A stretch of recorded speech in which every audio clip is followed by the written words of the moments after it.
Ooh.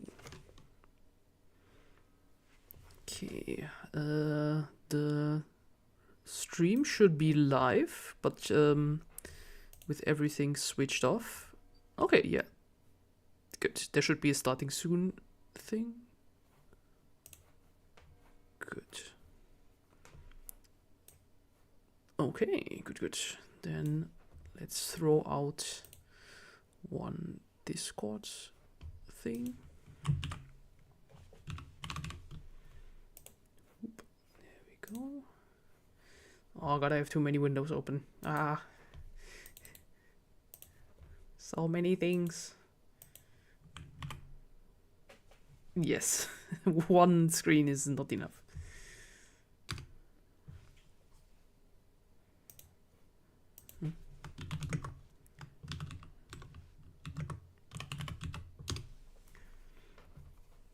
There we are.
Nice. The what was it? The Japanese band Fermenting Dregs? They came to Luxembourg last year.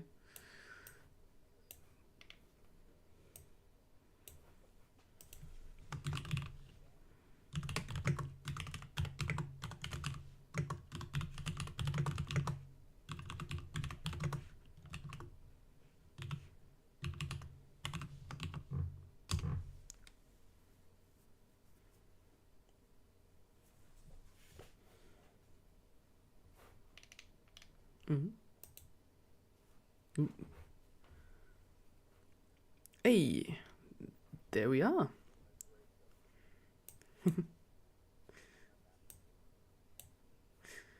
Okay. Okay.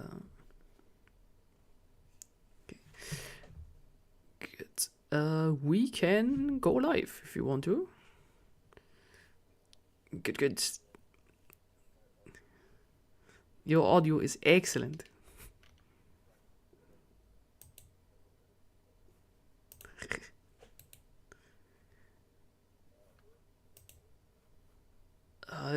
Nah, should be fine. One moment. So this goes off.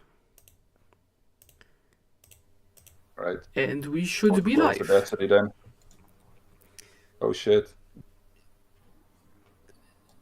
And hello everyone, we should be live now.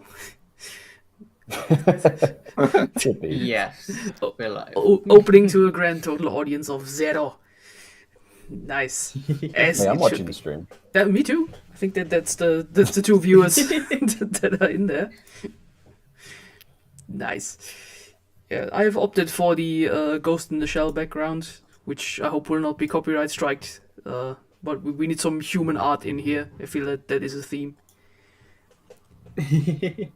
What do you mean? I've invented this terrible machine that like sucks up every piece of data possible and only gives uncanny and weird looking shiny pictures of anime girls. Yeah, but what is wrong about that? It's just the copyright breaking machine. Well, I'm pedophile machine, child pornography generator. Yeah, in a bold. You don't want to use that. In a bold new move that I think I don't really use Twitter all that much now anyway, but I probably should close my accounts because boy, does it just have the AI that makes child sexual abuse material. Yeah. Hooray! Yeah, I've put mine on private already. It's what we were missing as a society. Welcome to the podcast, everyone. Yay! Yay! It was a great What a year. great I start. think. Excellent year Yeah. over here. Really optimistic. Mm-hmm. Yeah, we've brought the whole conundrum of many things that we enjoyed the last year, and we are here to talk about it. And if I'm seeing that correct on my calendar, I think it has been 10 years that we are doing this. Yeah, this is the 10th year. I think we should update. It's our the 10th 10th year in year. review, I think, right? Yeah, I think so. I will just walk quickly into our channel. Like when did we start? Like that was 10,000 eons ago. It's the 10th year, it was but it's not 10 years quite yet. Yeah. It's in October. It should be, I think. Let me see. Where's the date on these old things? Oh yeah, I see it. September. Yeah. Okay, so we're not quite 10 years old yet, but it's saying our 10th year. Nah. Okay, yeah, I think we can do We're something in perfect October. age to be fed into grok. Brock, is this true? Grok, do your thing. And then it's just mildly racist things about everybody else. Yeah, like I fed the podcast into grok, and I think we've really got to talk about the plight of white South Africans.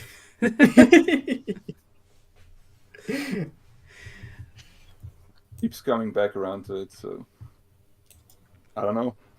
We might have to. What are the top genocides of 2025? Well, Boris and I were discussing the possibility of slopcast as like a concept, because there was a lot of slop to discuss, and we found a literal John Slop, which was incredible. There's a YouTuber called John Slop, which I think is such a fantastic name. That is a John great Slop. name. Okay, what does the John Slop do? Well, he reacts to slop. Ah, okay. He's a reaction channel. Mm-hmm. But he just chose a very good name. And once we establish Slopcast, we're going to invite him. Nice. As well as the guy that slops his hogs on YouTube. True. And we're going to have like a Criterion closet, but it's just going to be full of slop.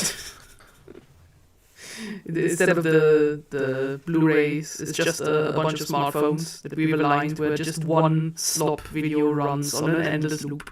You just pull it out and go like, oh, look at this. 6, 7. Well, it was inspired by like a truck with like that piss yellow tinted like AI art sprayed across it in small town Austria. So it's real. It's like a food truck that sells Slavic food, but it has AI art on the side. Oh dear. That's what happens. That's the reality we live in now. Mm-hmm.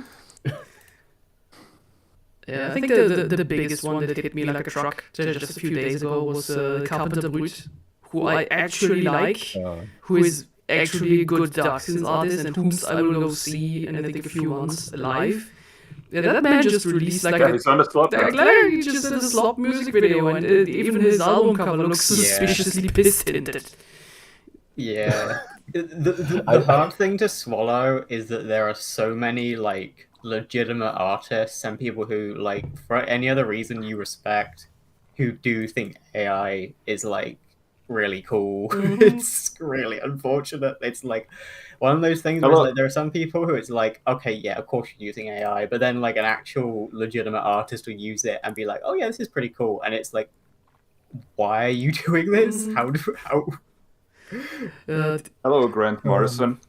Grant Morrison, Rob Halford, because he's just James Gurney. Yeah.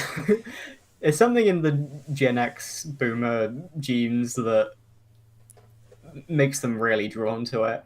Yeah, I just want to see like a yellow piss-tinted version of myself. That's what I've wanted all my life. Jaundice. Oh, John Slop is gonna love this. John Slop is gonna. Oh boy, oh boy. Yeah, should we talk about like the actual good media that we liked? yeah, real actual media that good came stuff. out. Yeah, I've actually made some tiny titles. We can either start with like movies and TV, anime, video games. What are we feeling? I'm good for anything. I mean, We the normally classic start is with the anime. start. Yeah. Yeah, because Remember we used to be an anime podcast? we do. It's anime time. Like 10 years ago.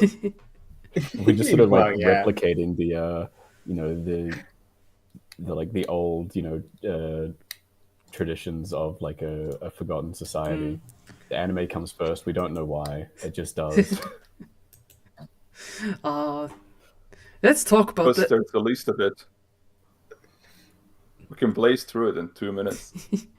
Yeah, I think did anybody here follow any of the anime seasons? I don't Not any of the follow seasons. seasons, but I did I would watch rather them. kill myself. We are the ones going through the seasons. Yeah, And then, yeah. I just watched an array of movies and OVAs and ONAs that I liked. The one that I feel a little bit bad about is Dandadan Season 2 that I didn't watch. I don't know, I just have to get back in it. And the other one is Sanda, the good show manga that I'm also reading by Paro Itagaki, the mangaka of Beastars, Ooh, yeah. and daughter of the Baki mangaka, which is still insane and I love it. About a high school boy whose special power it is to turn into Santa. So he turns into old muscle man with white beard, who is impervious to fire because he can go down chimneys and he can grow skis out of his bare feet. Yeah, it's exactly what I want from Pari Itagaki. I love her. She's great. Eat, you say? Yeah. I'm looking at the anime designs, and they've kind of got like big Fujimoto eyes in some screens. Yeah. I like it. Yeah, it's also great to see her like very expressive art style in 2D now, because Beastars was done in 3D. Yeah, and also the world building is great because it's like future Japan where the birth rate has plummeted so hard that kids are basically something that needs to be protected and also not have any rights ever, so that they don't do any garbage. So So this is current Japan? Yeah, kind of. That sounds unrealistic. I don't know. Yeah, I can see that. Yeah, and Santa, of course, becomes stronger the more kids believe in him. So, yeah. Oh, he's changed something. Yeah, Okay. he kind of has to make kids believe in Santa again so that he can get stronger. And save all the kids from the evil adults who are forcing them to go to cram school. Oh, I mean, on the topic of like slop a little bit, I don't want to call it slop, but like Gundam G-Quax is it's a little sloppy. It's a Oh yeah, I forgot that came out. yeah, it's a really great looking show with like a lot of really good things going for it, but it's like condensed down into like 12 episodes, and it just sort of feels like, hey, do you guys remember the original Mobile Suit Gundam? And like, hell yeah, I do. I love to point at the screen and be like, that's Charlie a Bull. Oh my god, you know, it's great to do that and great to say that. And I wouldn't want that to be longer than 12 episodes, but I do think whatever original story they could have told was kind of just like gone. Yeah, I heard it's basically Hideaki Anno writes fanfiction. So It's great. Yeah, It's fun. the man has fun. It's silly. Yeah. I did hear the because Amy saw it and she also saw the movie that came out before in cinema, and she said the movie, which I assume is like the first couple episodes, was I think it's the really first good 2 or to 3 see. episodes. Yeah. in that kind of form, but she was not on board with most of the rest of it, from what I know. Like it looks really good. It's a cool little exploration of like if your rivalry transports like transcends across multiple dimensions, you're no longer rivals, you're just gay, sort of like idea. Yeah. As it And like happens. there's like fun stuff, and it is cool to see characters like Charlie Ball have like a major role, and like how their relationships like can develop in this sort of like future. But I don't think it's gonna like have a huge amount of staying power. No. Is the new Hathaway movie coming out? Is that this year? There's a new Hathaway movie? It should be this year. It's soon. Okay. TM. The only thing I saw was the trailer that it apparently has a title theme by SZA. So okay, yeah. I'll take that. I'm fine. That's because Bright Hathaway serves cunt. Like, what do you? Ah, yeah, true. Yeah.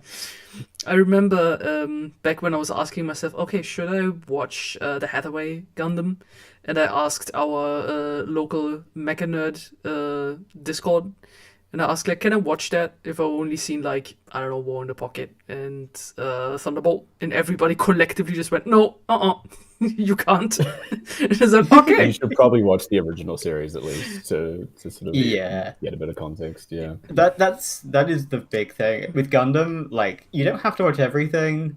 As speaking of someone who has not seen everything but has seen the original series, if you watch the original series, you can kind of get by. Like, Yeah. I should probably get around to Zeta and Double Zeta.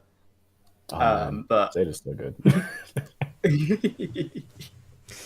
Yeah. I guess I can tell my tragic Gundam story this year is I went to see Shell's Counterattack on the big screen. Oh yeah, this is so sad. UK screening of beautiful film Shell's Counterattack, which I've never seen before, and my lovely girlfriend was very excited to show me. Unfortunately, the audio was out of sync and got progressively more out of sync, so that when we finally bailed on the film about halfway through, it was 5 seconds out of sync. And for people who don't know about Shell's Counterattack, that movie moves. So we were hearing audio from the previous scenes while watching the next scene. Oh no. And yeah, we went to it was an indie film, like an independent anime film festival. Shell's Counterattack was not the priority for them. We went to the front desk and like, hey, here's the issue with the movie. And they're like, oh yeah, we can't do anything. So we had to bail, and everyone got their money back, which was just tragic because even with like the slight delay, when it was like a second delay, I was still enjoying it, like totally fine. It did become unwatchable, and I was so heartbroken. Yeah. But that movie, what I got to see of that movie properly was pretty good. I got to see the famous scene of Amuro and Char rolling around in the field. That's good. Oh yeah. A normal thing guys do. It's great. Yes. Yeah. Dudes being dudes, man.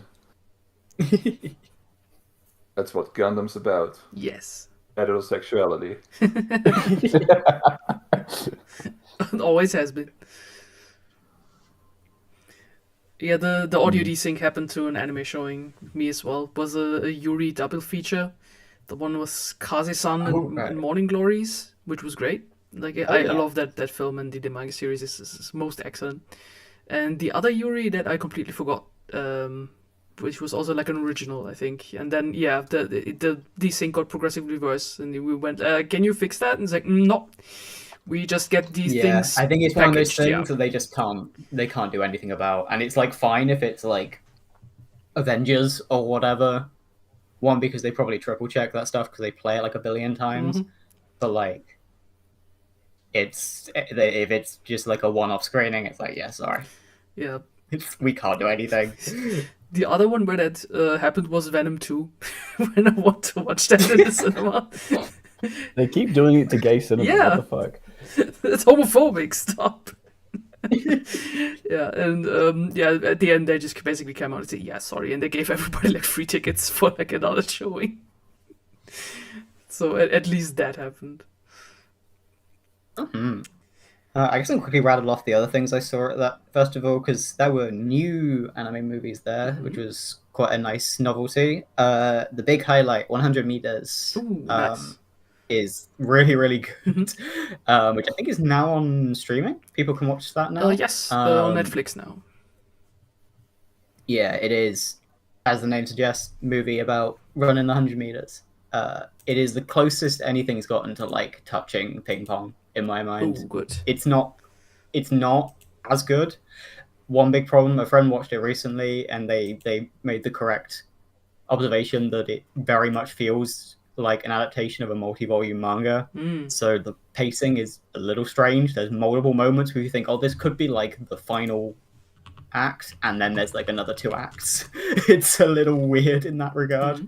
But when it hits, it's so good. And I got to see finally got around to seeing the like independent movie, forgetting his name now, the director of it that basically made himself on Gaku the other day, which is really good. And I'm glad that he basically got handed a blank check to make 100 meters, and they should probably just give him a blank check to make whatever for the rest of his life, to be honest.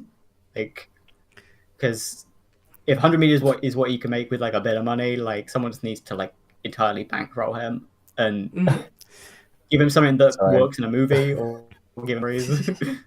Yeah, I just noticed Boris posted the John Slop in the announcements channel. Where it belongs. Yeah, I just looked it up. 100 meters is in fact a 5-volume manga, so it is 5 volumes squeezed into one movie. Okay. You can feel it because there are characters that show that. up. There are characters that show up like midway through, and it's like, oh, these characters probably have like a way more time to do things in the actual series, but it's a movie, and like it's a movie where characters are growing up. So like if you were a teenage character who was not one of the main guys, it's like you put on the back burner a little bit. But like it's I definitely recommend it. Even just for the highlights in there, it's well worth it. Ah, nice. The like other new movie I saw I enjoyed, which I think now that a few people have seen it outside of that setting, I know it's been a bit more divisive, was the new All You Need Is Kill adaptation, which is a I was talking about that literally last night with Rising. I haven't seen it yet, but I'm super interested in that one. It was a really cool one to see on the big screen. There was a Q&A with the director, which was also really interesting. He's very influenced by like French animation and Yuasa, obviously, and stuff like Tech on Concrete. The movie it's a nice tight runtime, which I think really works in its favor, because it really triples down on the like multiple loops.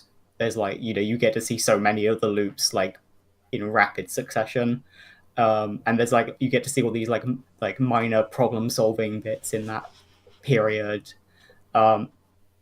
Towards the end, it does get a little less focused and a bit more wishy-washy with things. I don't think the like final act was all that everything it could have been, but like again, really good spectacle. If you can see it in a good setting, it's well worth it.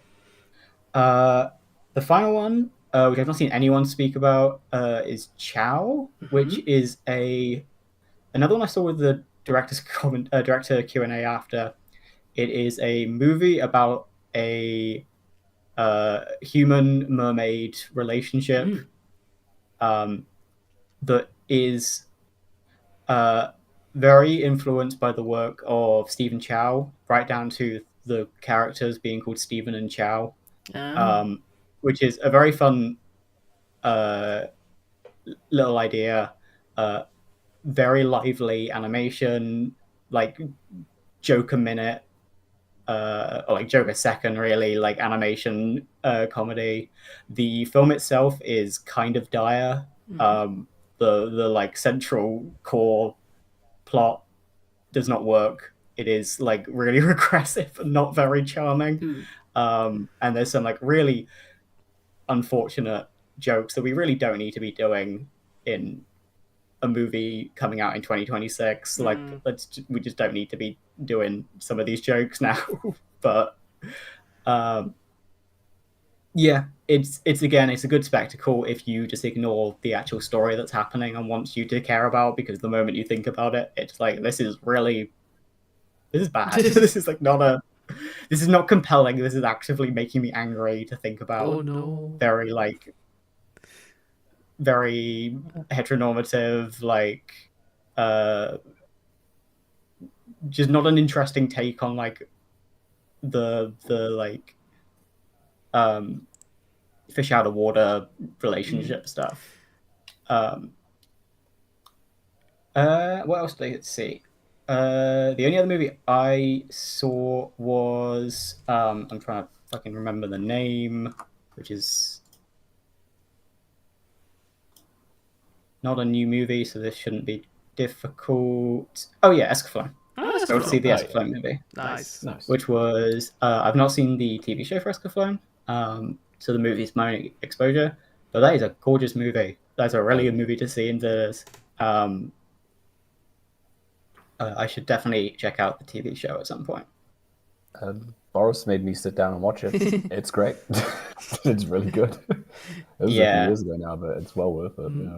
Yeah, the stars. So that kind of like mech dark fantasy sort of mix is so sick. Ooh, yeah, that has been on my list forever, so I should get to it one day. It's very easy to watch. Like once you start, like episodes just kind of plays by. It's nice. Why didn't you pick it up then? Huh? What? Why didn't you pick it back up then? I did. I finished it. Oh, okay. Nice. Finished years ago. Yes, you should. If I didn't update it on my like anime updating website, is because I don't update those. Yeah, that's fair. I think I forgot to add a few there as well. Like, if I can bring... I watch so little that it's very easy to keep mine updated. Like, I can bring something to the table that is also in the topic of our podcast, that Lupin... did I talk about Lupin Zero yet? I don't think so. I don't think so. I think we've talked about it in the past, unless I've just talked about it with you. Possible, because it is in my media thread of last year, so it should be in there. Yeah. Do you... Sorry, can you roll like Zenigata and the two Lupins as well?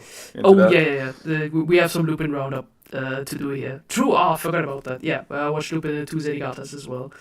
Like, Mr. Koike has also been going for over 10 years on his franchise, so that has been following with us now. We can do Lupin the two Zenigatas first. He has done a special about each one of the Lupin crew so far. Like, starting with Jigen's Gravestone, going into the most excellent Goemon's Spray of Blood, then Fujiko's Meanest Lie, and now Zenigata and two Lupins. And yeah, he has opted for a very, I would say, Eastern European cold snow with like a Cold War scenario where you have one gruffy Zenigata who is trying to catch Lupin. And what I love about this, all of the other specials had villains that were basically tailor-made for the person that it is about. So Jigen, as somebody who shoots, has like a sharpshooter who is after him. Goemon, who is like very nimble with his katana, has like a big bear who just akimbo axe wheels the man into the ground. So that it basically something that fits the other person. And what could fit better for Zenigata then? another one. It's another Lupin, and that one is bad. He kills children and women. He's the fucking Joker. He's the fucking Joker. And what I love about it is that this makes Zenigata actively upset. Because, like, who is this fraud? Like, wearing the face of my mortal enemy. And Lupin, who goes, like, who's this fraud? I also hate this guy. So, yeah, that's a super good setup. And that was gruff, grim, and how Koike does his things. I saw it with absolute noodle garbage subtitles. There should be better ones coming out one day. But yeah, that was a very fun OVA. That felt like a whole 90 minutes movie, but into 50 minutes. Like, I'm not sure how he can fit so much content into just 50 minutes. Like, how was it for you, Boris? I think you watched it as well. I did, but I'm gonna be honest. I kind of forgot that was this year. I was relying on you taking over this one. Yeah, okay. I'm looking at like my Letterboxd review, and there's not a lot of information in there other than like Fujoing the fuck out over Lupin and Zenigata. Yes. As it should be. Yeah, there's a lot of good moments between the two as well, and as it should. Yeah, and it basically ends on a cliffhanger to the movie, which is Lupin Immortal Bloodline, which is now, of course, then about Lupin. But I think nobody of us has watched that yet, because that only had cinema runs, as far as I know, and there's no digital release yet. I hadn't seen one pop up yet, but I haven't been looking particularly closely. I kind of rely on like my timeline to tell me when like the good Lupin subs are out. Good. Yeah, because supposedly it releases on digital in like March. Oh, okay. Okay. If the information on Letterboxd is correct. That should be good. Yeah, it was picked up in the US for a digital release. That is correct. They also did a cinema release early January. I could have watched it if I went to Paris in last year November, but yeah, that was a little bit too much for me. Like, I'm not going there and then watching Lupin with French subtitles. But I actually wanted to learn another way because Mr. Koike was like actually present. Like, had like a Q&A. It's like that would have been great. But yeah, I think it didn't work out time wise, and just buying many expensive train tickets and hotels to just go there. Paying to go to France. That's something incredible. Wait, fucked up. Why do I visit the Frenchies just for my Lupin, huh? Well, they've made their own Lupin as well, so like you gotta pony up. You gotta review their Lupin first before they let you in. Like the Omar Sy Netflix series, or the active Louvre raid that happened last year. Oh yeah, I forgot about that. Did they catch those guys, or did they get away? I hope they got away. I think they got away. I didn't hear like any big updates. If a crime is funny enough, you should get away with it, I think. Yeah, well, like the guy that shot Shinzo Abe. It was a funny gun. Yeah. You're on it. It was a funny gun. It's a pew pew pea shooter. They should let him go. He got killed by the doohickey, so like let him go. I think that guy did just get convicted for life recently. I mean, yeah. Can't really be surprised. But yeah. Did kill a Japanese prime minister in broad daylight. Yeah, that doesn't happen every day. Is pro-life dies.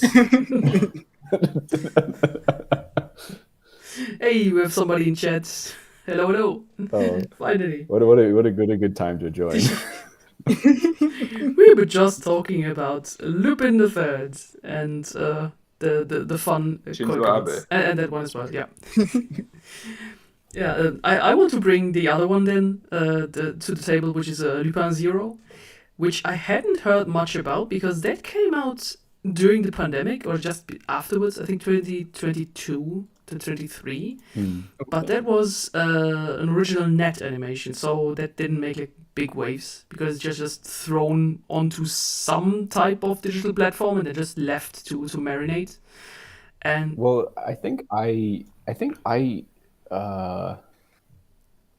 I moaned about it a while ago. I think it might have been 2023, because the version of it that had ended up on Crunchyroll like didn't have subs for half of the episodes, and it like wasn't dubbed. So like, if people are trying to watch it legally, like, man, you're stopped. Like this, yeah. That's not good. I think in Germany it was on Amazon Prime for a while and then disappeared. By the way, UK Blu-ray release is on pre-order right now, and it's like a deluxe edition with like all stuff in it, and I think it's just £30 or something. Because once it goes into retail, it will go up to like 40 or 50. So yeah, you can still get like a pre-order. That looks really nice. That I've pre-ordered that as well. Yeah, Lupin Zero miniseries, 6 episodes of a alternative reality that Monkey Punch himself had done like a one-off chapter of, which was the idea that Lupin and Jigen grew up together like from middle school, that they are basically schoolmates and going into their lives as like young lads between like 15 years old and like doing their first adventures. And I want to say that this is, I think, the most overtly gay I have seen that duo. That like final scene on like the rooftop or whatever in the like last episode is I have lost it, because you can do many an analysis of this topic of like repressed like homosexuality in the 60s, them both having absolutely the worst type of families that are and father figures and grandpa figures that are just off the rails, because you have Lupin II and Lupin I, so Zen Lupin are also happening. These are just not good role models for Lupin. Also Jigen, who we found out is like a half American, because his dad was in active war zones, which explains why this kid wields a Magnum. It's in his DNA. Yeah, it's in his DNA. And basically both of them having to bear like these expectations that have been put on them by like an older generation, and then they basically decide, no, we're going to do our own stuff, and then they just drive away on a motorcycle together, like in the ending that they do, and then they just go on their merry adventures. Like, if I'm allowed to spoil the rooftop scene that Tom mentioned, because I think I lost my shit in your DMs about it.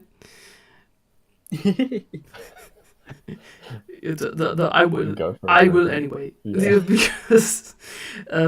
Because Lupin's thing is that he is not sure if he wants to be a thief, because his grandpa Arsène Lupin is absolutely set on making him his successor. And Lupin II, like his father, is set on, no, my son, do something proper, because this life is not very good. Like, he's not very present. He's a very absent father because he's constantly on the run. Basically, Jigen has been set to kill Lupin because he's the rascal who's making things tough for the other criminals in the city. Then Lupin has his epiphany on the rooftop, where he thinks about what he should do with his life, and Jigen like standing there, also 14-year-old lad, like pointing his gun at him and wondering why this man is now going off. And he says like, I understand what I want to do with my life, because I can just do my own shit. Like, I don't have to listen to any of the two. Like, I can just do what I want. And then young Lupin walks up to young Jigen, walks past the gun, and just places his hand on the chest of Jigen. Like, nothing happens. Snow falls. They both blush. He just looks to the side, takes his hand off, and then he asks, so Jigen, did I steal it? And then the first thing he did as a crime man is to steal Jigen's heart.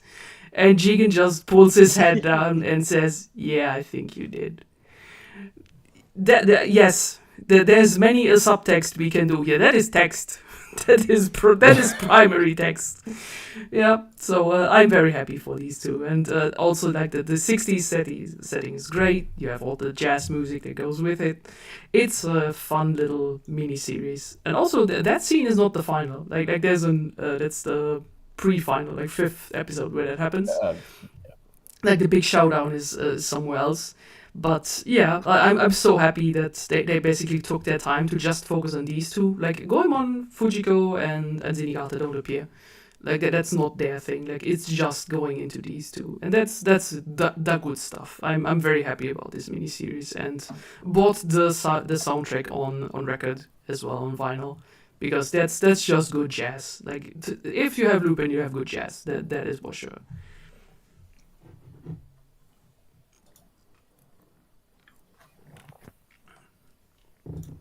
I have 2 other anime things that I can talk about. 3 theoretically. Yeah, go for it. I have a couple more stacked up as well. Nice. Real quick though, Elena, I just quickly checked the stream and your audio sounds a little robotic. If you got the right mic set up with I should have. is it detecting the right mic? It should. Let me check. You sound very different on the stream than you do in the call, so I don't know if you just got a different mic set up there. You can hear you clearly. It's just like a very minor echo that isn't on the call. Okay. Is Well, the correct do microphone. you have your mic coming through as well as the Discord call coming through, like a double input, or? I have the desktop audio, so all of you as one input, and then my mic is a separate input. Which, let me just check. I think something is twice here. Maybe it's that. I think I'm just gonna switch that off. Now maybe that's better now. Because I think there would... Yeah, I think my mic was on here twice. Okay. Stream is just catching up. Okay, good. Then test. Now it should be better, I hope. Yes. Okay, good. That's good. Okay, then it somehow... Yeah, my mic is in here twice. Okay, yeah, that's not good. Okay. it's a pain to deal with that stuff. Okay. I can talk about something that also happened to me this year, which is linked to the anime I saw. I fell into an Uma Musume shaped hole. I wondered when that accidentally happened. I got into the Horse Girl game first. Try to watch some of the anime, which the TV anime is okay. These are like the early like slice of life, cute girl doing cute things stuff. But then when they decided, so Cygames, no, we're not going to hand our franchise to some anime studio. We're just going to make our own studio. And then they just accumulated a bunch of young, promising artists and then just made good shit. Is what happened with the OVA Road to the Top and the movie called Beginning of a New Era. And also they found out, wait, these are horse girls. We don't have to do more slice of life. We can just do sports anime. And that was a good idea. Because that is some good sports anime. That is really good. I have done the test and shown the OVA in the movie, because they follow each other, to my boyfriend Sebastian, who is not at all into all of this, and he liked it very much. He had a lot of fun. Like, he had a few questions, like, how do horse girls happen? Like, how is that? It's like, yeah, I had to dump a little bit of lore, but other than that, he said, like, yeah, this is a really good sports series about the rivalry, about the training, about the frustrations of winning and the pressure put on you by your family, your audience, your fans. That is good stuff. Like the OVA and movie you should watch if you like good hype sports stuff with a ton of Sakuga. That is good stuff. Also, one of my favorite horses ever is now in there, who is TM Opera O, a horse that was called, the Overlord of the Century's End, because it was very prominent in the year 2000, so the end of the millennium. Right. And yeah, Team Opera O was a horse that just looked very mid. That was not a pretty horse. He just looked like a standard gray horse. But he won many races, some of them completely undefeated for an entire year, which made people very upset. Because it made sports betting or horse betting very boring. And also matches very boring because, in the end, TM Opera O wins. So somebody came up with the idea to break into the stall and just cut the horse's hair short to punish it, and then it looks even more ugly. And that is in the design of the horse as well. It's like a very cool like gender boku horse who is a female but uses boku pronouns, and like an opera style, but has like this very short, messy bob cut, and just speaks like like a shonen protagonist who went into opera and never came out. It's great. I love this this horse girl so much. She's great. Yeah, so if you are into the horse girl sports anime, run fast hype stuff like I enjoy Red Line or other, then you can watch that as well. Mm-hmm. Yeah, I've got a few friends who are like very into the horse stuff. There's like a bunch of it, right? There's like a couple movies and different. I think we talked TV about shows. this is like a ancient GARcast throwback. I think I mentioned like the original series that was coming out ages ago. Yes. But then like Alan said, it's just sort of like a slice of life show. The racing's not a huge part of it. Like there's just funny bits in it or whatever, but it's nothing too interesting. And then I sort of had tuned out completely, and now it's like a major media property. Yeah, like I remember seeing like how many years ago when they did like the first like teasers for Umusume, and there's like, oh, here's the novelty of like those who are horses on a racetrack. I love and it. now it's like right, beautiful. Like and now it's like here's like the now biggest one of the biggest like anime properties is this that in like 2016 2017 or whatever was like just a weird like this will be like a one season show that no one will watch like kind of thing. And but beginning of a new era, I think, is like completely different, and like it's just like you can just sit down and watch it. It's great. Yeah, they even announced an American cinema run now that they said, okay, it's a property now, and we're just going to bring that to the big screens. So I hope they will come to Europe as well, because that is a movie that I would absolutely watch on the big screen. It's very funny seeing a lot of people through this get into like actual horse racing. I don't know if you have as well, Ali, but like because horse racing's fairly big, and I live in most time I live in like fairly rural New Zealand, like I'm vaguely aware of like horses in general, so it's sort of very funny to see it become this big thing on like online. It's just like people into actual horse racing. It's like, sure, I guess. It hasn't happened to me yet, but I'm just surprised like how much they start to do now for the new global audience as well. For example, the Arimakinen, which is the big New Year race, which is where horses are chosen by fans, so you have all the fan favorites together. They uploaded that, like the official race one to YouTube with like English commentary, and I recognized that English commentator. He's from NHK, and he normally does the sumo commentary. So it's like, there's like a cute the elderly British guy who does the commentary now for Japanese horse races. It's like, oh, cool, great, thank you. That was another thing that was a bit of a novelty this year, was the sumo, because they were hosting the sumo in London this year. Yeah, true. So it was always fun to like walk into the living room and watch my family watching sumo on the TV. That was like such a novelty of like my dad very intently watching sumo wrestling. Nice. Well, Boris, you got into sumo as well, didn't you? Yeah, just a little bit. I was looking into it recently. It looks sick as hell. Also transitioned into just looking into a little bit into MMA like in the last 2 weeks as well. Right. From there, yeah, sumo looks sick. Like there's no weight classes, so Yeah. Yeah, It's it's gotta be just huge. go off, I guess. You Like, just- love it. you just gotta be huge or gotta be fast. Dex build, strength build, whatever. And you gotta love soup. Like if you don't love soup, it's over for you. You gotta be able to Yeah. eat like You so gotta much eat a soup. million calories in soup. It's crazy, dog.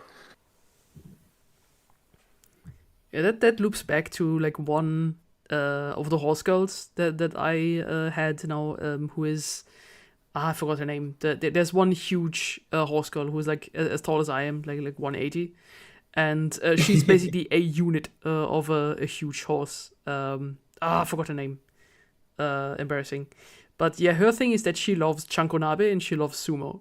So yeah, that's her thing, and she will do that. And I love that if you see her on track, she will just tower over every other horse. In the comedy anime spin-off, she is always portrayed as a kaiju. So if you see her, like she's always like in the far distance, like towering over forests. It's like, oh, there she is. Like, hi. And what I liked about her story, like in the game when I played with her, she is of course a little bit aware, of course, of her size and so on.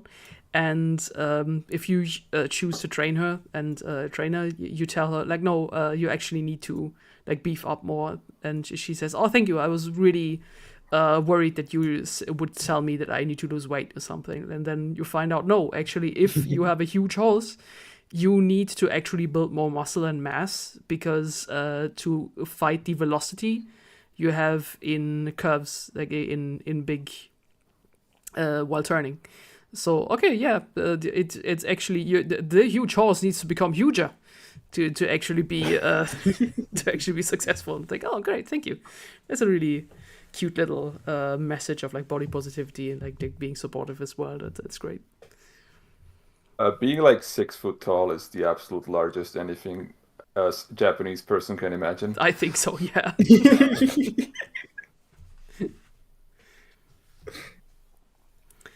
Yeah, and I also have one mini series left and one anthology left. If you want that. Ooh. Yeah, go for it. Did anybody watch Takopi's Original Sin? No, I did hear about it vaguely. Okay. The original Takopi's Original Sin was a short manga, like limited manga run on the Shonen Jump Plus app. And that was, I think it's finished in 12 chapters or similar. It's basically 2 volumes of a volume release. And that is just the hugest amount of suffering you can think of. Like rural little village where a limited amount of school children in an elementary school live, and there is bullying, there is toxic parents. It's absolutely harrowing. And into this world falls a little alien that is completely in the wrong genre. Like that alien is basically from a child's like a child series. Like it comes like, oh hello, I'm Takopi, the happy little happy alien.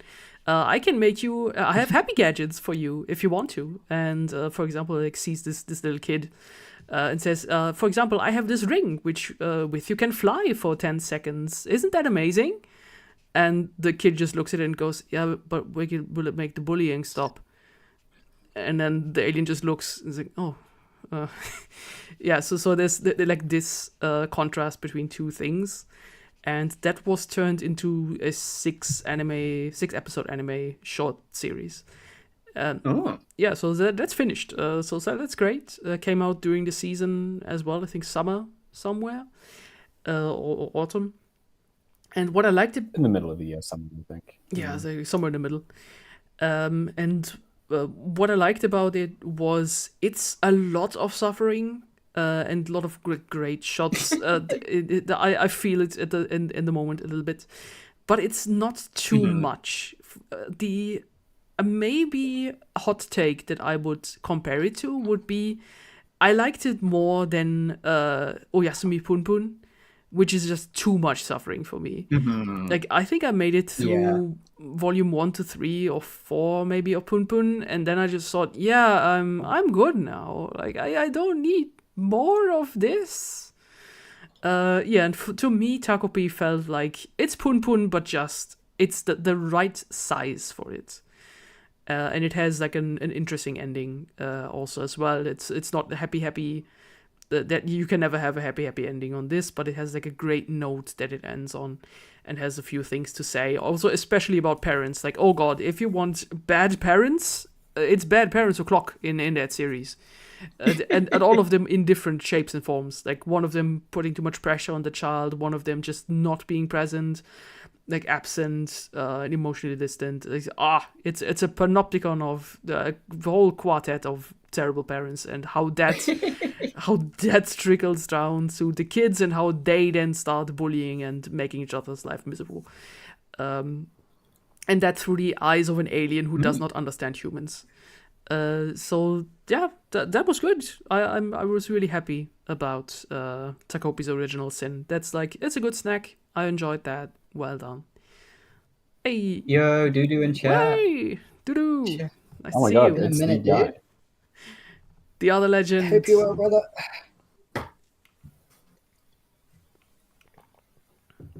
Yeah. So. Uh, And the last one I can throw in there is Star Wars Visions 3. I don't know if anyone saw that. I didn't realize it was 3. I don't respect Star Wars. Ah, okay. Understandable. For me, it's just fun because I love anthology anime. It's basically, here we have 8 animes and 8 great directors, and they were just giving a blank check on doing something with Star Wars, and then they did. One of the funniest or greatest that I enjoyed was the staff of Ghost in the Shell Innocence doing their own take, and you can just feel maybe I'm it. interested. Yeah, it's a sequel of one of the first ones. It's a production IG, but you can just feel the big backgrounds that you know from Innocence as well, with like space cathedrals. And little cyborgs that run around. That was so good. And of course, the final one in the anthology, because nobody can follow this up, is a completely solo animated short by Shinja Ohira.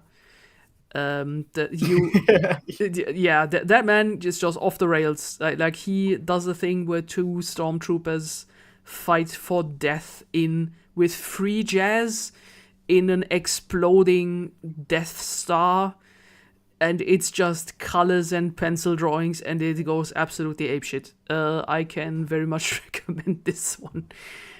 Yeah, Star Wars. I did see clips and like pictures of that around online quite a bit. It was enough to almost make me watch something Star Wars, which is incredible. Yeah.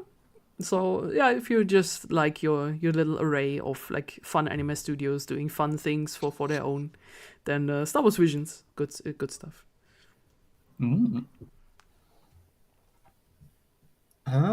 Yeah, there's a few things I started or I've like watched a bit of. I watched a bit of City.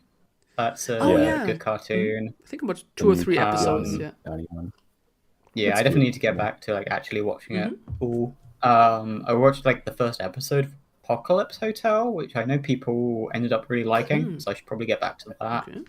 You're just like listing off things off my list that I was like, things that I started as well that I want to get back to.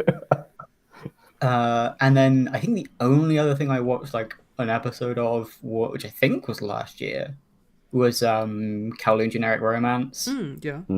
Which I think I watched as much of the anime as I've read of the manga. And yeah, I like the setting. Yeah, cool setting. But like I couldn't really tell you much else about it. Very, very pretty visuals, very cool setting. Nice. I might get back to it, maybe. I don't know. I haven't decided. Yeah. I can rattle off a few other things. Like Ellie kind of covered a lot of things that I'd started. There's Pocket Theory Diary Season 2, like say my thoughts on it as the same about the first season. It's good. I like it. I like it's a much more interesting version of like a sort of long running court drama kind of thing, which is nice. Tojima wants to be Kamen Rider, which is a manga that I read a little bit of a while ago, and also now has an anime, which is like a guy in like his 40s, I think, who was like a long time Kamen Rider fan that like always wanted to be him as a kid. It sort of like notices there's some like villainous activity afoot that's kind of like similar to Shocker. So he starts to sort of go out in like a plastic Kamen Rider mask to fight them, and he sort of slowly links up with more and more like other vigilantes, I think, across the time. But I haven't gotten that far in it. I watched some of Sakamoto Days as well, which is like I haven't read any of that in ages. Yeah, it's sort of on the list of things that I watched a bit of, like with friends, like at a friend's house or whatever. It's like Sakamoto Days, Witch Watch. Oh yeah, I watched that as well. I still have it on my phone, and I dropped off because I watched most of it on the flight back from Japan. Ah, nice. Yeah. The other thing that I do want to continue is the Summer Hikaru died, which I forgot that as well. I only sort of watched like the first bit of that, but it's that also got like much bigger than I expected it would. But apparently, it's very good. Yeah, I think I saw 1 or 2 episodes and liked it, and then I wasn't sure if I should continue the manga that I also have actively on my shelf, or just continuing the. I think that was weekly release on Netflix. So that became huge, especially when I went to a few like anime conventions here. I saw many people doing fan arts and fan merch for it, and a few people like even cosplaying as the two. So yeah, I'm really happy for that, especially like a proper good like a queer anime, also with like the unusual horror tint. That's good. I'm really happy for the series. Also, should be getting a season 2 next year, I think. And I think that about covers everything off. I'm sure I watched like random episodes of other things hereabouts, like at friends' places, but they probably didn't leave much of an impression on me. Like, I don't know, like pick some isekai romantasy show or whatever, and just sort of like slap that there. And I have. I've been looking at my letterbox just to see what anime is in there, and apparently I just watched like 2 movies worth of shonen slop, like the Demon Slayer movie and the Chainsaw Man movie. Oh yeah, these came out okay, too. like the Chainsaw Man movie is not shonen slop. Come on, man. It's in the category. Nah, it's a good movie. I really liked it. Every couple of months I remember Chainsaw Man exists, and I'm like, hell yeah, dude.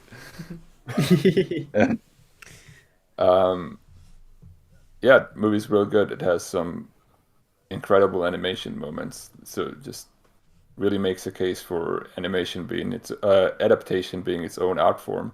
Nice. Yeah, now that you mentioned it, that reminds me the absolutely baffling headline that we got this last year was One Piece season 1 ends. And everybody asks what? Yes, because One Piece had been an ongoing, undisrupted release of 1 episode per week since the 90s. And that's, I heard, because I hadn't watched the new series, was that it became absolutely awful regarding pace. Because you cannot do this in like a weekly thing. You didn't have filler episodes, you have tons of flashbacks. And apparently 1/2 of an episode is a flashback to the last episode. And then they decided now that we should stop with that and we should do just a seasonal continuation, which just like blocks of 12. I don't know how they've managed to keep up the weekly, because like there's Oda doesn't release a chapter every week. It's more like every other week. Yes. So like they catch up fast. So they had to go on break, and they were like, "Okay, we're gonna readapt Fishman Island for some reason. Who wants more Fishman Island anime?" I guess One Piece fans are incredibly strong. Shout out to you guys. Well, it's a good thing that the anime is now getting good after 1,000 episodes. So yeah, quite literally. I better pick it up. Like I heard. The pacing can be real bad. Like, but normally in the arcs where the pacing is real bad, and I don't think a lot of One Piece fans want to admit that. like people were always like, "Oh, the Dressrosa like anime was like really poorly paced," but have you read Dressrosa? Like it's really poorly paced. And like I think like like not last year before, I watched watched through some stuff on Netflix, and the pacing seemed fine, like nothing out of the ordinary. But like if they're finally gonna like actually just do a seasonal release, it probably sounds a lot better for it. Yeah. Like, Yeah, so because I can't believe it's taken them this long to do it, because it's been a good few years since Oda's released a chapter a week. Like, you catch up fast. you do. Like I had heard that the TV anime already got better in Wano, because Toei basically pulled all of their talent together to do stuff. They had like a style change, like creatively, which has had its issues. I'm not a big fan of the like whole trend in modern shonen where like a fight scene happens and it becomes a like light show Yep. where you're getting blinded with like flares and stuff. That's not really my thing. But they can rein it in and it can still look good. Some of the stuff I saw on Netflix the other year of bits I liked a lot in the manga were pretty good. They just got to tone down the flares. We don't need the flares. Yeah. I want to see Luffy stretch. I don't want to see like flares. That's all there is. We've gone back to 2010 cinema with lens flares. Yes. Yeah.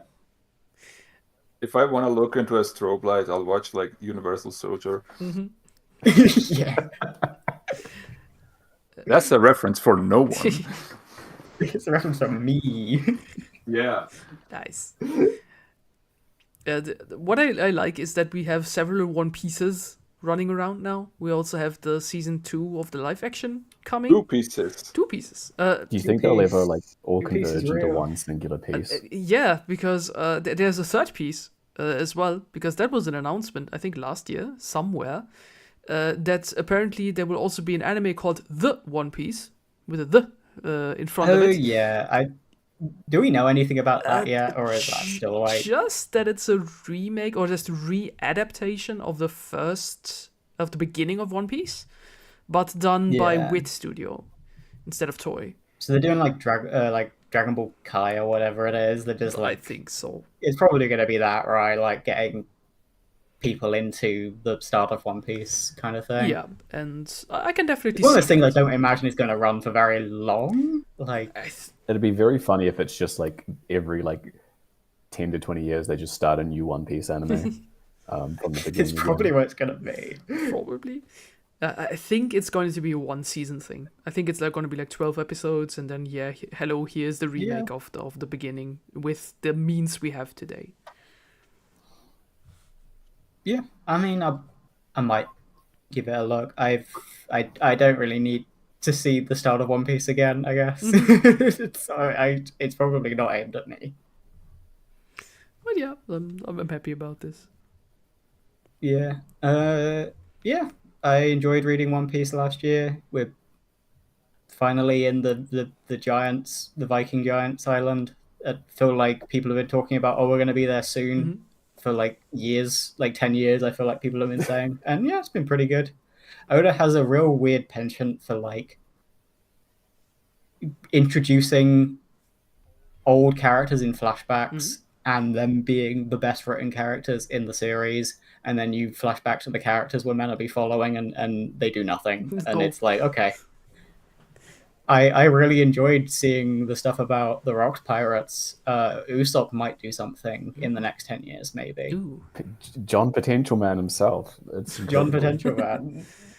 If he doesn't do anything in the arc that people have been saying he's going to do something in for like 10 years, I think it's over for him. Okay. Sadly. That's Oda likes Vikings has been a thing from like the first volume. Yeah. Because he says his some of the ideas and how he got into his was watching Vicky the Viking, which is super popular here in Europe, especially like Germany and Scandinavia. That was a Japanese like masterpiece theater thing, and that, like, for example, Vicky getting his helmet from his father, and that, like, being a thing is like, yeah, that's the Straw Hat story just 1-to-1.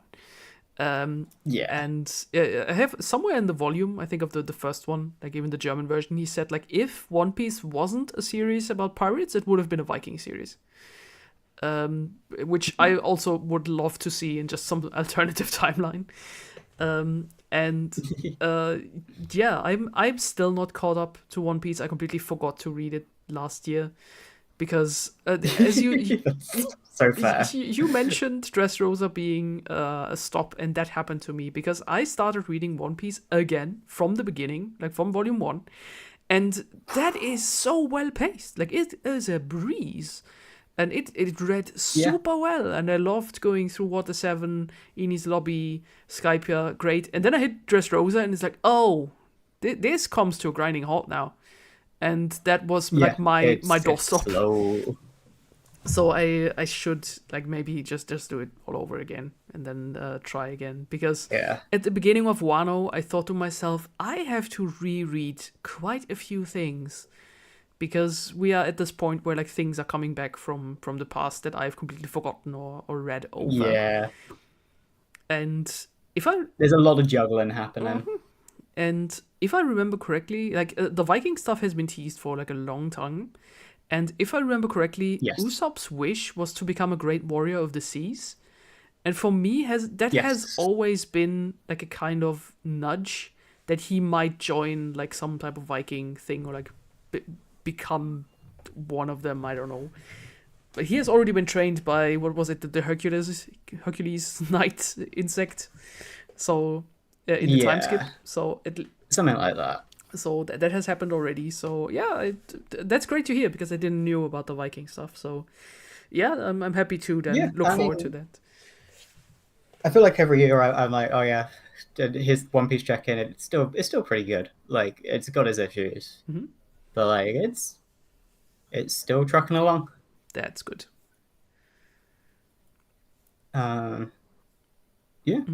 Is there any other anime? I think that's about it. That's every anime that existed last year. If you saw another one, no, you didn't. Yeah.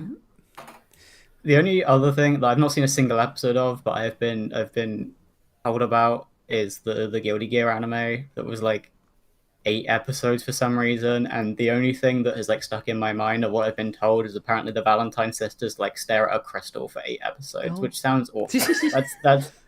That's what I want to see Ram and Elfelt do in a show, is look at a crystal. Yeah, you would never want to see them fight. Girl power. Okay, I completely forgot that came out. I thought it was just announced. Don't worry. So did, like, every Guilty Gear fan. I didn't know it came out at all. I mind you, I'm not, like, a Guilty Gear fan or anything, but yeah. It's like the Guilty Gear fans in my life forgot about it. Okay, that's not a good sign. It's a weird show. Like, just because they created a new character for it who is my main now, so, like, I can't really say anything. But, like, they created a new character and it's all about her, and then they selected a few characters who the show could revolve around. But unfortunately, a lot of those characters just stare at a crystal for 8 episodes, apparently. So I don't think you're missing anything. Okay, then we will just leave it at that. Okay. That's all right.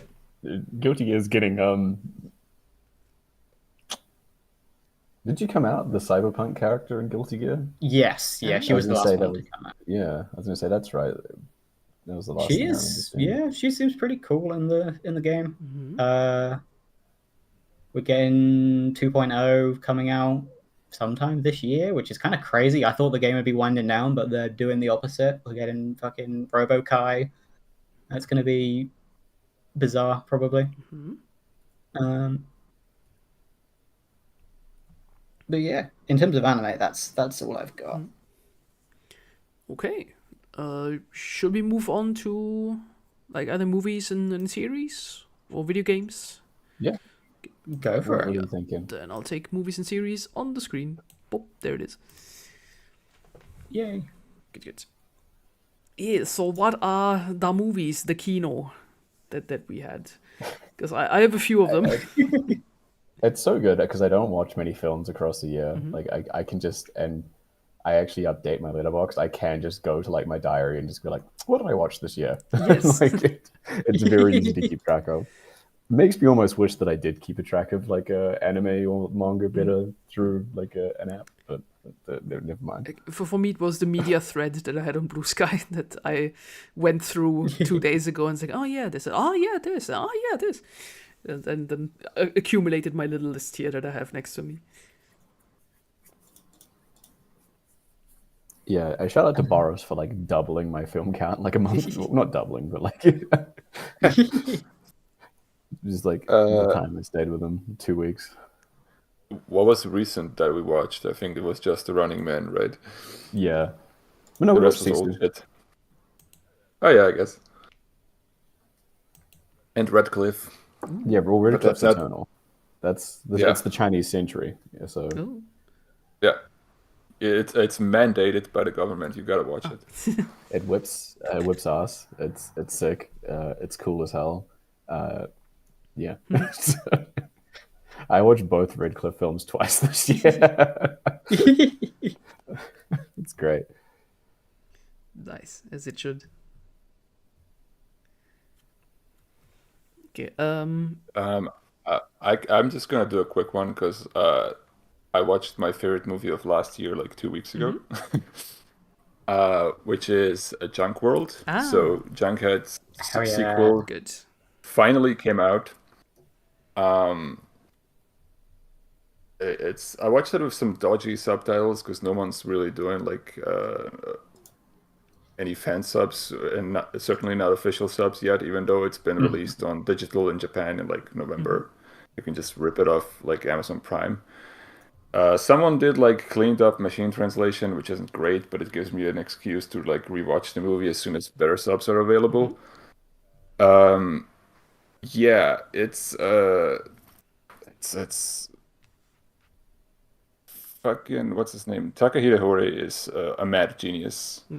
This feels like pretty different from Junkhead, like in the setting and in how many humans you see, in addition to all the like little funny freaks that both of the movies have. It's a prequel set like 1,000 years before Junkhead. Oh. There is like time travel involved, several time loops. Like the second act is like one of the most insane things conceptually I've seen because it spans like I don't know, several centuries of a character establishing an entire civilization of like a little slave race just to travel back in time and kill like one person. Oh. It's a really fascinating long con. Yeah, it feels pretty different from Junkhead, but it's the same in like the tone and the humor and the amount of freaks. I love the little freaks in this. Yeah, I'd say just if you want to watch it, grab it off of Reddit or whatever, or hopefully they'll have a Blu-ray available faster than the first movie did, and I hope someone gives Takahiro Hori like 1 million fucking co-workers and financing, endless financing, so he can make like 100 more of these, because I could certainly watch them. Nice. I mean, I suppose this would also fit into the anime category because it is a stop motion movie, but whatever. It's fine. Yeah, I have Junkhead on my shelf, the Blu-ray for quite a long time. I still have to watch that. Yeah. It's one of my favorite movies, I think, at this point. Nice. Okay. And yeah, that's the most notable things I have in terms of movies that are recent. I mean, there was some good stuff. I think Sinners got nominated for a couple of awards just a couple days ago. 16 Oscars. 16 wrong. I'm glad Sinners like it did well. I don't think I was like as hot on it as like a few other people, but I still thought it was very good. Yes, I watched it twice. Like once with friends, and one I said, okay, I have to take my boyfriend with me to this movie, and yeah, that's the good stuff. Like I like that it could have been just a movie about like the blues, the Delta, the racial inequalities, and because like this is a time of America you don't see very often on film, especially by Americans. Guess why? But that's good. And then it just comes in with the From Dusk Till Dawn, like fun, like vampires, and that brings another whole layer of like the Irish in America and how they were treated, and it's great. I had really a lot of fun with Sinners. I'm glad people like the movie with evil Irish vampires. Yeah, they just appear and they play good music, and then you think, oh, okay, we have to let them in. Maybe I should join them. Maybe I should. They got some jaunty tunes. Yeah. Yeah, I hope that Sinners gets the awards it deserves, because it's a good original fun film, great acted, fantastic soundtrack. Also the protagonist, the young guy with the guitar, first movie role. I don't know how he did that. He also just learned the guitar to just play for this film. It's like the absolute mad lad.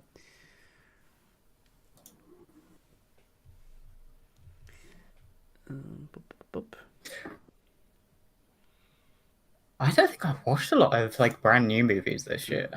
I have. The only thing that is like immediately coming to mind that hasn't been mentioned is I watched the new Final Destination. No. Hell yeah! Nice. Which is a good time. Mm-hmm. I think it's the big appeal. Like for me, is the last like Tony Todd appearance before his passing, and it was, in production when he knew he was like not going to be around much longer, and they let him do his own little goodbye, which is it's also one of those movies because like Final Destination, the new one is like, okay, back like 50 years ago there was an event that a bunch of people should have died and a bunch of people didn't die, as these movies normally do, but because of that there's been this like compounding like list of people that death needs to slowly pick away at. And Tony Todd, who like has been like kind of, you assume he's been deaf the whole time in the series, like because he always shows up and knows everything. Yeah, no, he was just like a guy who should have died. He's just been fucking with people for like 50 years. Like I love that was like the thing they decided on for him. It's like, yeah, he was just one of the guys who knows his time is running out, so I'm gonna fuck with people who have a lot shorter lives to live currently. But yeah, it's goofy, it's Final Destination. There's some really, really silly kills, which is what you come to these movies for. Yes. Incredible glow up from the directors of Leprechaun Origins and the Kim Possible movie. Oh, that's them. Okay. Yeah.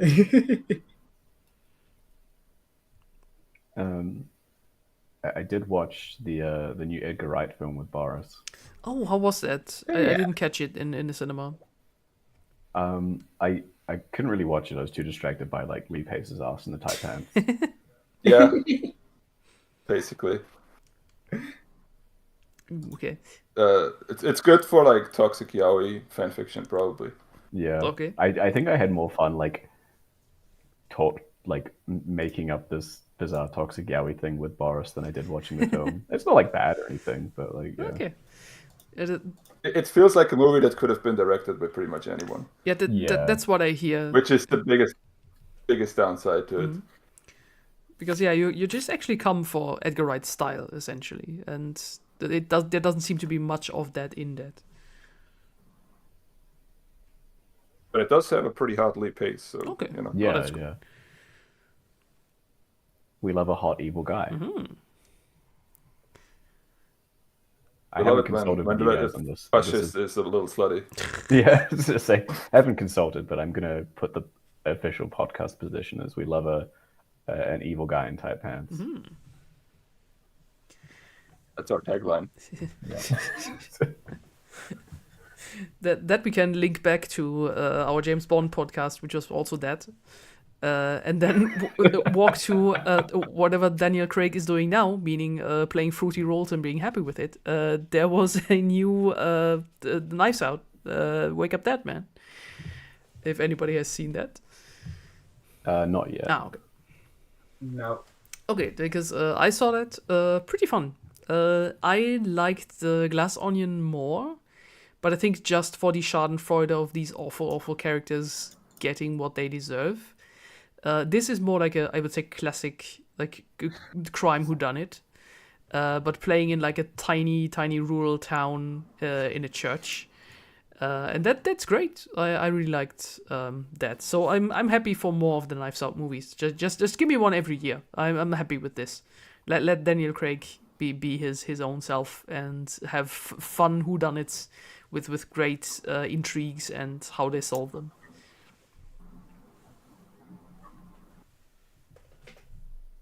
Oh, I can't believe I hadn't mentioned the best film to come out last year. War of the Worlds featuring Ice Cube. Oh boy! Anything that I've seen from this. Okay, then I have to watch it completely one day, because anything that I've heard or seen of this looks like a fever dream. Oh, it's like it flips between like, this is like the most like boring generic like disaster film ever, whatever, to like, why would you choose that as a as a director? Why would you choose to do that? This is like insane. It's like of the few things I've been obsessed with Ice Cube, like on going to Amazon and ordering a drone, like from like a screen record of. It's such a bizarre decision, but I've just been obsessed with Ice Cube, just googling or going on Amazon and searching drones. Like, for me, it's like putting footage of like the actual catastrophes in there, which apparently was a decision by the director, and you think yourself, but why?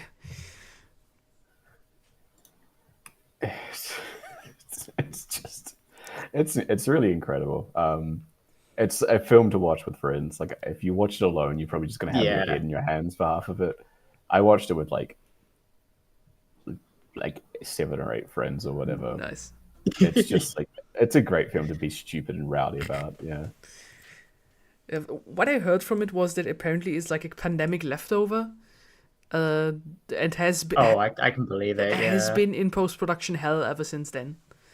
I imagine because there's like a more crowd and like scenes of characters together like later in the film. I imagine like that's probably come as the production's kind of like gotten along more. But I don't know exactly why. I could totally see this being like a pandemic, like Unfriended style movie that they were like, well, we're not putting this out, sorry. And then someone was able to get it to come out, so they were like, they just filmed a bunch of in-person stuff.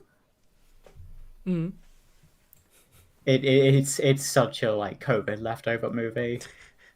I'm like looking at the top reviews on War of the Worlds, and I think on like Letterboxd, and it's like one of the ones just like shaking my head to show that I disagree with the aliens deleting my dead wife's Facebook account. That's like, it's a major plot point. Like, it's just like incredible. As it happens.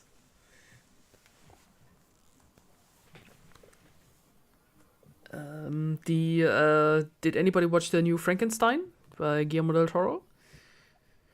Not yet. Oh, I didn't. It will occur. Ah, good. Yeah, I did. Nice. I had good fun with that one. I liked the creature, and again, like our resident monster lover, Guillermo del Toro, delivering the good stuff, the great sets, the absolute manic different characters, great bit of feminism there as well. That's good stuff. I mean, you cannot go wrong with Guillermo del Toro doing monster stuff, and that one is really fun. Like, cried a few times, had a good time, and yeah, paid off all well at the end. So definitely can recommend if you feel like some good Frankenstein time.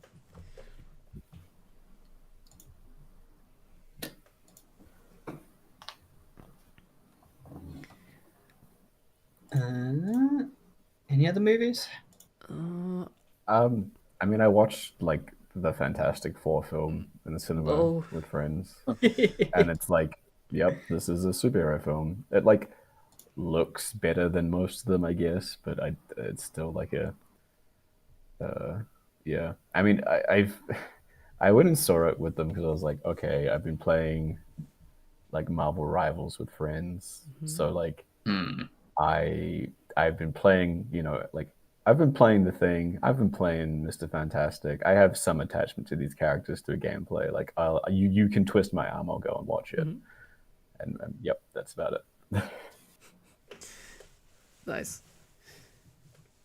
Yeah, well, what I saw from It's that been film, oh yeah, never mind. what I saw from that film was basically that no, I've had enough superhero stuff, and then it's probably going to be about pregnancy and kids. So yeah, that's a major core part of the film. It's not a film for you. yeah, so I said like, how about no?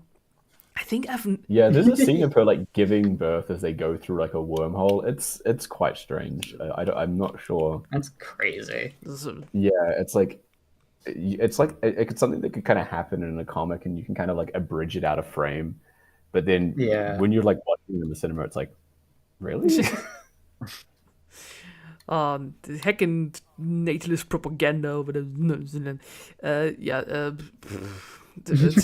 now that you mention it, what is the last superhero film I saw in the cinema? And I think that might have been the Desync Venom 1, Venom 2.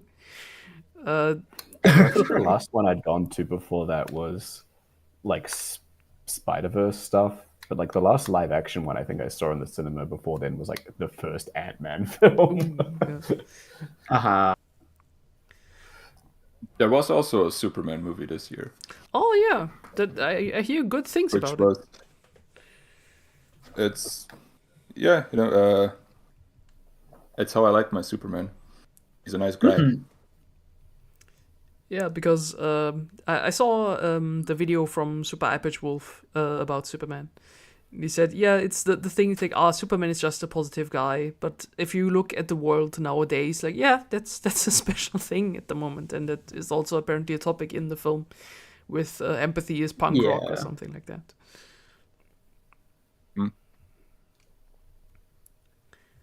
There were also 2 Predator movies this year, in case anyone cares about the Predator. Oh yeah. The movie monster, I mean, not politicians.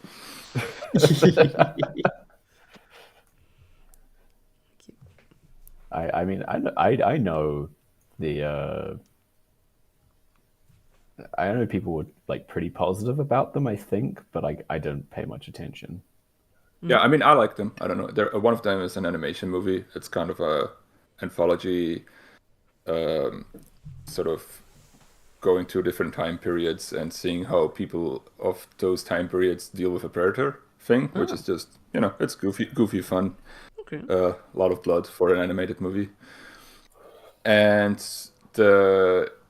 which now thinking about it is ironic because like the actual live action one, Predator Badlands, is like I think the first Predator movie that's PG-13, but you wouldn't notice it's quite violent for a PG-13 movie. It's just the only difference is that he's killing mostly like androids and aliens, so it doesn't count as R-rated, I guess.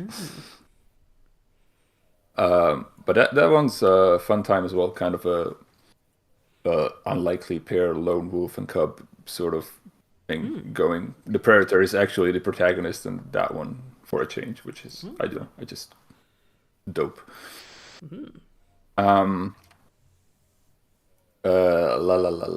Also, there was a new VHS movie this year. They come out every year around Halloween. The horror intelligence. Probably mentioned it, in a podcast before. I just really enjoyed that as a little treat for Halloween, getting like a bunch of horror shorts of varying quality into one package. Nice. Always a fun time. I can ask you all in person as well. Apparently, a little series called Stranger Things ended. I have not seen a single minute of that because way back when it came out, was that 2014, 15? Is that nearly 10 It's years? a while It's a little ago. bit later than A that. while. I didn't watch it because it was super hyped up, and I had been fresh off burned from Game of Thrones. Because I don't watch many American series. Also my parents, so we never watched any of that. And I always felt like American series just fall off at one point. Like it's rare that for them they have like a very ending that sticks. Because like also from TV series. You should watch The Sopranos. Yeah, Sopranos is on my list. Yeah. Breaking Bad as well. Because for American series, very often they. For them, a series is successful when it runs long, not that it ends well. And so some of them just run themselves into the ground. And then you just ask yourself, like, why did I watch all of this? And I got this, like, tingling in my Spider TV sense when Stranger Things started. And I basically went, okay, I'm just going to wait for this to finish and then decide if I should watch it or not. How is the consensus? Is it good? So, I watched the first series of Stranger Things, and my consensus at the time, sort of like between a couple of friends, was just like, I think we're too young for this. Like, it sort of like really revels in like a kind of nostalgia for a period that like you can kind of look back on and be like, didn't that period of time kind of suck shit? Like, Yeah. Are you really romanticizing the Reagan years? Oh, damn. That must be so cool. Yeah. And it's very yeah. Reagan era, like horror comedy and like E.T. and stuff, but like for like younger audiences. Stranger Things is weird with its marketing. It's strange because it's like, maybe I am, because I am not just on that like the elder end of the Zoomer scale or whatever. But it sort of feels like a show for like elder millennials that kind of like grew up in like maybe the tail, like into the 90s, born like the tail end of the 80s kind of thing, and sort of got like the vibes from the media properties or whatever, but then not much else. So I'm just sort of like, this isn't for me. And then I just sort of like I kept going on for years. And it's also the strange. season that does this the least. I think the first season is the least obnoxious about the nostalgia because it's still kind of, it escalates even further in the subsequent ones. Honestly, like if you are interested in watching Stranger Things, just watch the first one and you can just stop.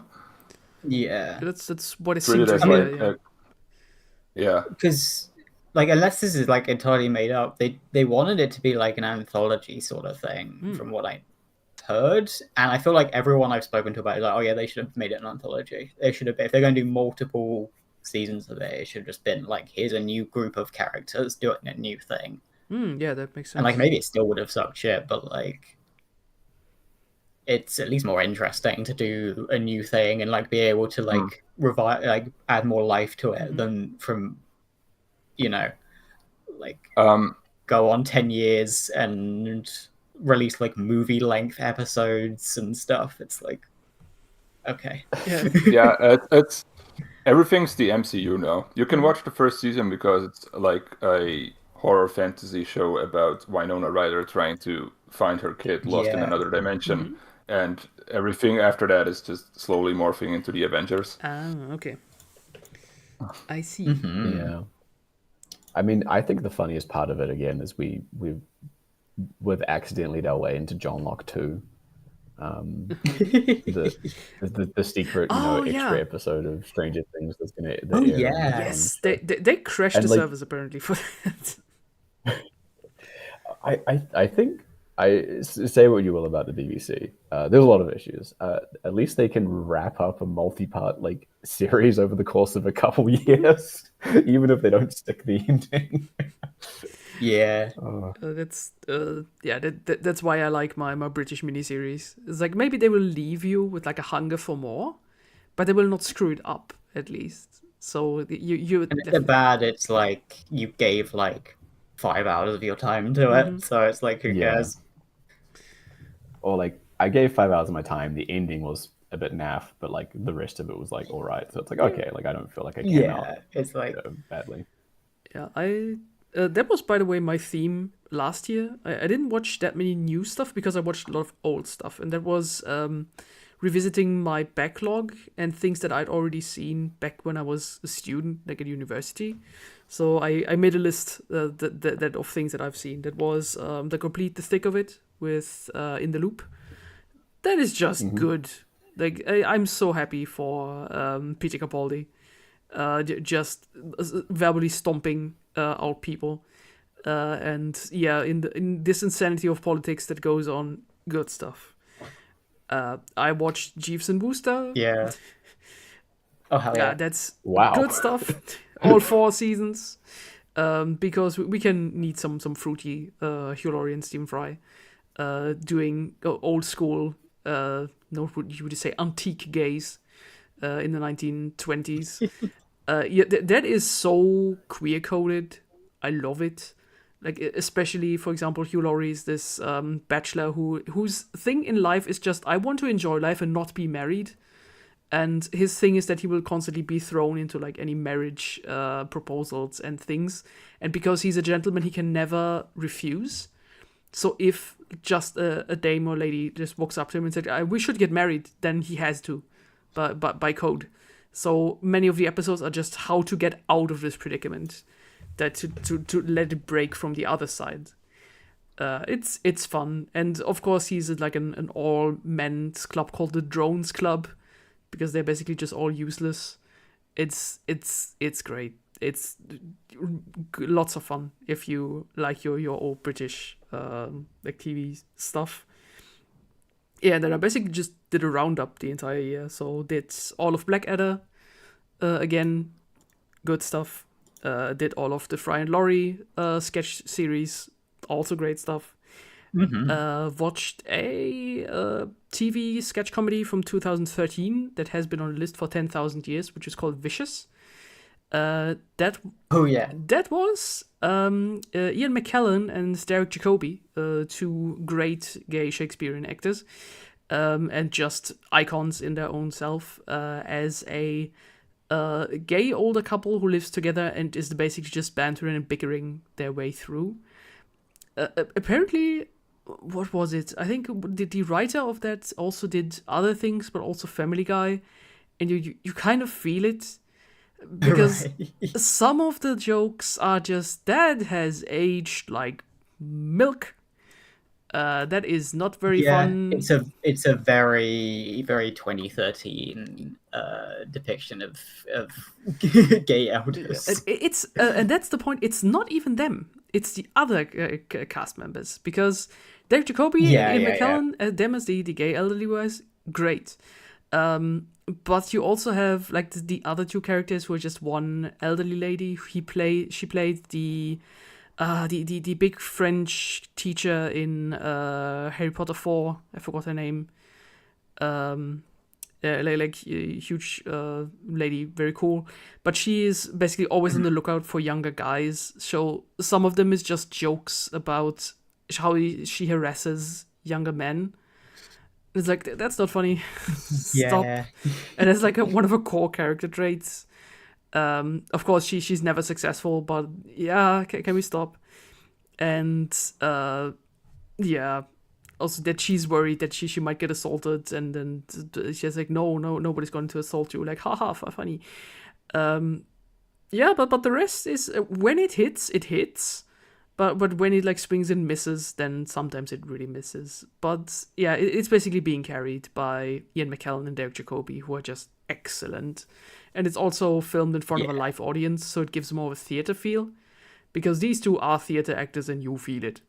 Like, they will give their best to be on stage, and yep, that is their thing. And also for season 2, which came out 2 years later, in the meantime, in the UK, gay marriage had become a legal thing. And so Ian McKellen told the writers, I want that to be a thing in the series, and our characters should get married, and they do. So yeah, it's also, of course, it's a period, a product of its time. But I'm just happy to have like elderly gay comedy series. That's something you don't have a lot of flying around. Yeah, that show was definitely like, I mean, that was 2013, yeah. like definitely like the first time I'd seen something like that on TV. Mm-hmm. And it was like learning, that was like how I learned that, like, oh, Ian McKellen's a gay guy. Mm-hmm. Like it's yeah, I'm sure it has a whole lot of issues, as you've said. Like, it's not aged great, but like cool that was a TV show that was able to go for like 2 series. Yeah, and a special as well. Like, it has a Christmas special too that basically ends the whole series. Mm-hmm. Yeah, so they're happy about that. If anybody wants to watch that. Yeah, and right now I'm working my way through Mitchell and Webb, the sketch series. Right. Mitchell and Webb look, and I'm astonished. These guys, like their stuff has aged well. In comparison with other ones, like for example, Little Britain. Yeah, that's the same time, and then like oof, no. Yeah, Mitchell and Webb stuff has aged pretty well. Less said about Mitchell and Webb themselves, the better. But like the sketches on that show are still pretty good. I'm not up to date what the lads are doing. Like, oh god, what did they do now? Oh, they're just English. Oh, okay. I mean, to be fair, I don't know about David Mitchell, but Robert Webb is a turf, from what I know. Oh, no. And yeah. Okay, but yeah, at least the sketches in that show have. I still think whenever I get like recommended on YouTube, like a random sketch from that show, I'm always like, oh yeah, that's still quite good. Yeah, especially the ones like taking the piss out of like TV formats and yeah, they made there's like a new one that they did recently. I think I found out as well, and it's called apparently Mitchell and Webb Are Not Helping, which is I'm curious what that's like. Yeah, well, I wonder actually how that should look like. One moment. I will just go off the mic for 2 seconds. Cool.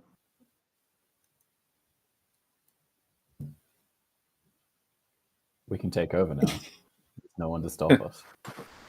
We can kick her out. We can talk about real British media, like Only Fools and Horses. I don't know why that's what I thought of. I don't know. I got my dad tickets to see that at the theatre. Apparently, that is a musical, and he enjoyed it. So yeah, like Only Fools and Horses is a show for your dad. That's what it's always been in my head. That's a show your dad will watch. Your dad show. Maybe I should watch it then. Probably get a kick out of it, I guess.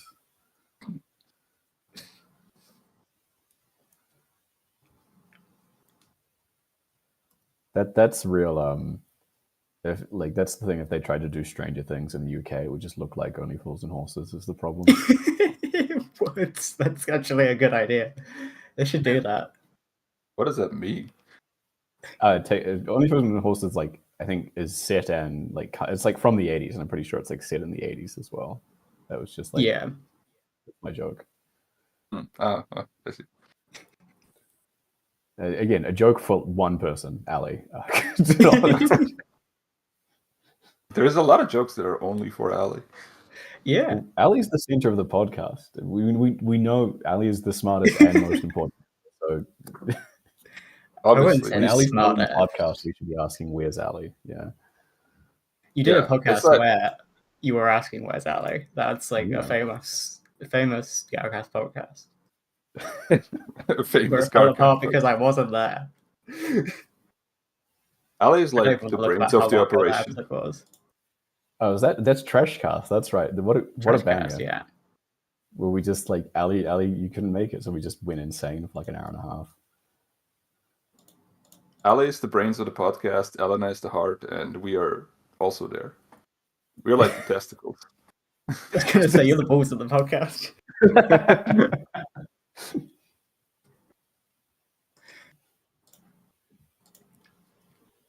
And I'm back. Is the last dog gone? Oh, there we go. I summoned you. Hey. There you go. You missed my bit about only fools and horses, Ooh, okay. and I won't repeat it, so too bad. I shall listen to it in Alright. stream. I have yeah. 2 gay things to give to the council. Just two? Yeah. Just 2. Just do. There should be more. Disappointing, but go ahead. Yeah, in the sense of movies. One of them was Ten Dance, which the Japanese manga adaptation of a manga that I love very much. And it's a BL manga, but one that has like super slow pacing. It's basically just queer romance, and the first kiss happens after 5 volumes. So that's like super slow for that genre. Well, classic, yeah. Yeah. And the story is basically you have the world of professional ballroom dance, where you have 2 genres that can happen. One is ballroom, and the other one is Latin. So these guys over there are doing like cha-cha-cha, tango, whatever, and the other ones are doing like waltz, foxtrot, etc. And these 2 normally do not interact with each other because they're very, very different. One of them have like their suits and frocks and the long dressing gowns, and the other ones have like their slutty open shirts and like little cocktail dresses and so on, like completely different.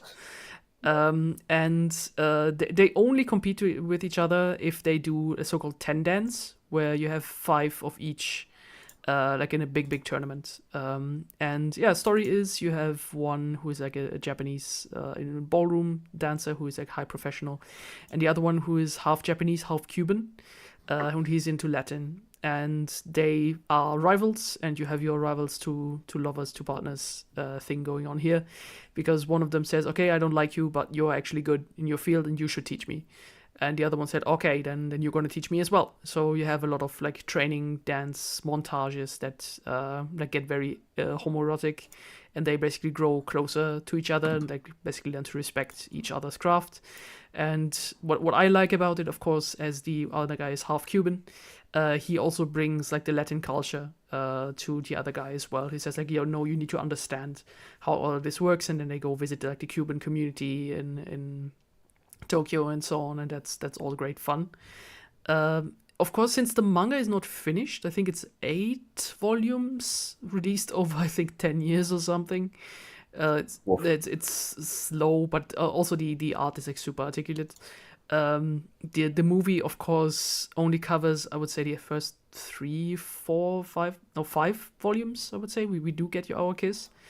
And then it just ends open-ended and does like a little bit of few things different. So yeah, if you are happy with like open-ended, like it's not going to end on the definite thing, watch that is like good stuff. And I'm very happy that like my manga that I have enjoyed for so many years gets finally thrown into the big stage, because it was also released simultaneously on Netflix for the whole world, and that I saw many people pick up and be very happy about it. So yeah, 10 Dance, great to see my little favorite on the big screen. Like, anybody saw anything of that? No. It completely Sounds good, passed me though. by. Yeah. Yeah. It's something to check out, though. I'll probably read the manga at some point. Also important for the manga, I would recommend checking out the physical releases, because I found out when I wanted to read the scanlations, although this has been a few years ago, but when I checked out the scanlations, the art was unfinished. I don't know what happened there, but when I checked back with like my physical copy, some of the art was lacking, like some screen tones or some like things were not inked out. I don't know if they like ripped a wrong version or if things got remade for the physical one. But yeah, the physical one is the one you should go with, because that is like the good art. Okay. Yeah. Good to know. And the other one is All of Us Strangers. If anybody has seen that, I don't think it was from last year. Oh, yes, couple years ago. I think I've been meaning to see that. Yeah, All of Us Strangers. with guy who played what's his name from Sherlock, right? Moriarty, Andrew Scott. Yeah, Andrew Scott. That's his name. Yes, and I had seen the Is he trailer. gay, or does he just have that vibe about him? His character is also gay in this film. I need to look this up. Hey, Mr. Scott. Hello. It's him and Paul Mescal. That's it. Oh yeah. Okay. Yeah, that's good stuff. All of Us Strangers is based on a Japanese novel, but plays in London, and basically has been transferred like from Japanese to the UK. So it's basically adaptation of the whole story. And I don't want to tell too much about it because I think it's best when you walk in without knowing what's going on. But let's just say you have like a little bit of an older gay guy, like in his 40s, who is not really out yet and has been struggling with life a little bit, who goes back into his past to check out what's going on there and what his life was about, how things led to where they are. And with the help of like a younger gay guy who moves into the same like apartment tower that he lives in. It's a lot of introspection. It's a lot of working through trauma. Has some fun bits. Has some absolutely devastating emotional bits. And basically the whole film is just for people. It's one of those. If you are up for that, you will have a great time. And I liked it very much. I'm not sure if it healed something in my queer little heart, but I think it did. And I'm Nice. very happy about that.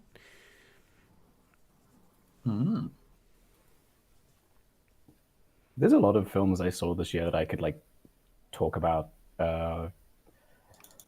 So some good, like lots of rewatches. I was like showing people like that I know IRL like some of my favorite films, which was nice. I watched Heat because Val Kilmer died. But I think like Hell yeah. I think the one like that I have like the most, I think it was the first like new film I watched of last year, which was like the sequel to the like a recorded sequel of Phantom of the Opera, which is something I didn't know existed until like I got invited to go and see it, and it's like it has like a piece of musical theater. It's like it's the first half. You're like, okay, it's like we're in the new world, you know, we're sort of shedding ourselves of like, oh, we're going to shed the stigmas of the old world and like, you know, the old traditions. We can make our own path. You know, you can, what you find here, you know, it's you want more free, you can, all this kind of stuff. And then like it just does a complete pivot after like the middle point break, and like becomes this insane like NTR romance, ridiculous like ending, like over the top thing.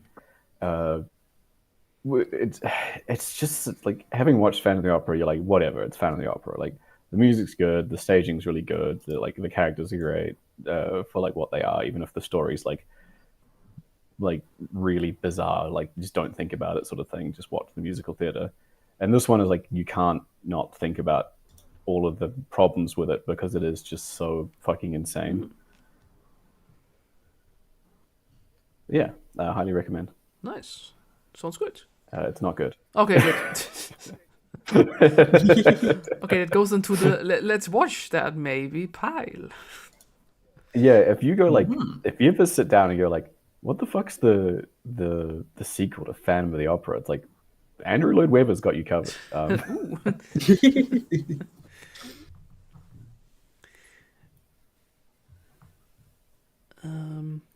I have a small one I can throw in. Last year came go for it. Animated films. Last year came out Asterix and Obelix: The Big Fight. That was straight to Netflix. Ooh. So we have new Franco-Belgian lads are at it again, And what I like about it is they recently have been doing 3D films. I think this is the 4th one now, and they are going more and more into the like super expressive, like Spider-Verse, Puss in Boots 2 bits. And to see that also from the French side makes me very happy. And of course, it really fits with the, of course, Asterix and Obelix, like big madness styles again. And what I liked about this, I don't think this is in the original comics, is that it goes more into the friendship of the two and why they are friends, and some of the insecurities that Obelix has, which is like talking in front of people, like in front of crowds. And yeah, it has some hard-hitting bits about their friendship as well, which I was very surprised that it delivers that. Which is, of course, everything at the end is going to be back on status quo, like the Romans will be beaten and there will be a big banquet of like party. But I'm happy that they are delivering like the kind of like hard-hitting bits there as well. And then, of course, it's just a fun family film for everybody. So you can always throw that on, like regarding with whomsoever you're watching that. Okay. And I finally watched Flow, the one with the kitty. Oh, nice. Oh yeah.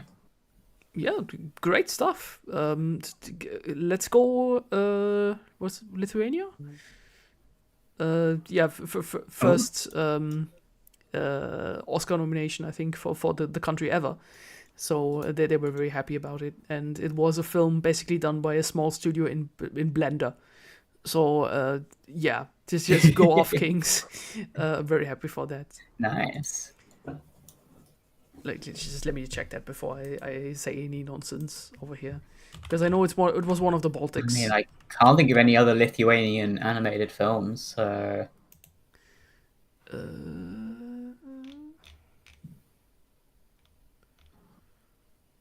Latvia, not Lithuania. oh, Latvia, right? Yeah. So, and for them it was like I can't believe you mixed up the Balkan countries. Yeah, and I'm just happy for them because I love that when they won Best Animated Feature last year, 2024. And like I remember there was like on Instagram they saw that they put this Oscar in like one of their like main like national museums with like the big ballrooms and like glass chandeliers because they're so proud of it. It's like, yay, the first one for the entire country. And it's about the little kitty film. It's like, adorable. I love it. Happy for them. That's cool. Yeah, it's an entire film without any dialogue. Just cat acting. About a drowning world. New things I saw. As is tradition, after I do my big autumn horror movie marathon, I normally like find a TV show to get stuck into, and I've become very medical drama pilled because of hot new TV show The Pit, which is a medical drama. The whole gimmick is that it's one 15-hour shift told across 15 episodes. It is really good. It's got a momentum to it that is really its own. The way that, you know, it sets up character arcs when you know that there's only less than 24 hours that are going to pass between the first episode and the final episode. And it does really interesting storytelling with it, where you are introduced to characters in episode 1 and you feel like you have spent a season with them by the end of it, even though it's been 15 hours in universe. It's really charming. Season 2 started the other week. It's been good. It's been kind of agonizing waiting for it week to week because it's, you know, the format being you're getting a slice of their shift every week. I definitely recommend it. It's good TV. It's nice to have a TV show that airs week to week that isn't like so streaming brained. Yeah, it's just good. Nice. Fiona Dourif, Brad Dourif's daughter's in it. She's really good in that.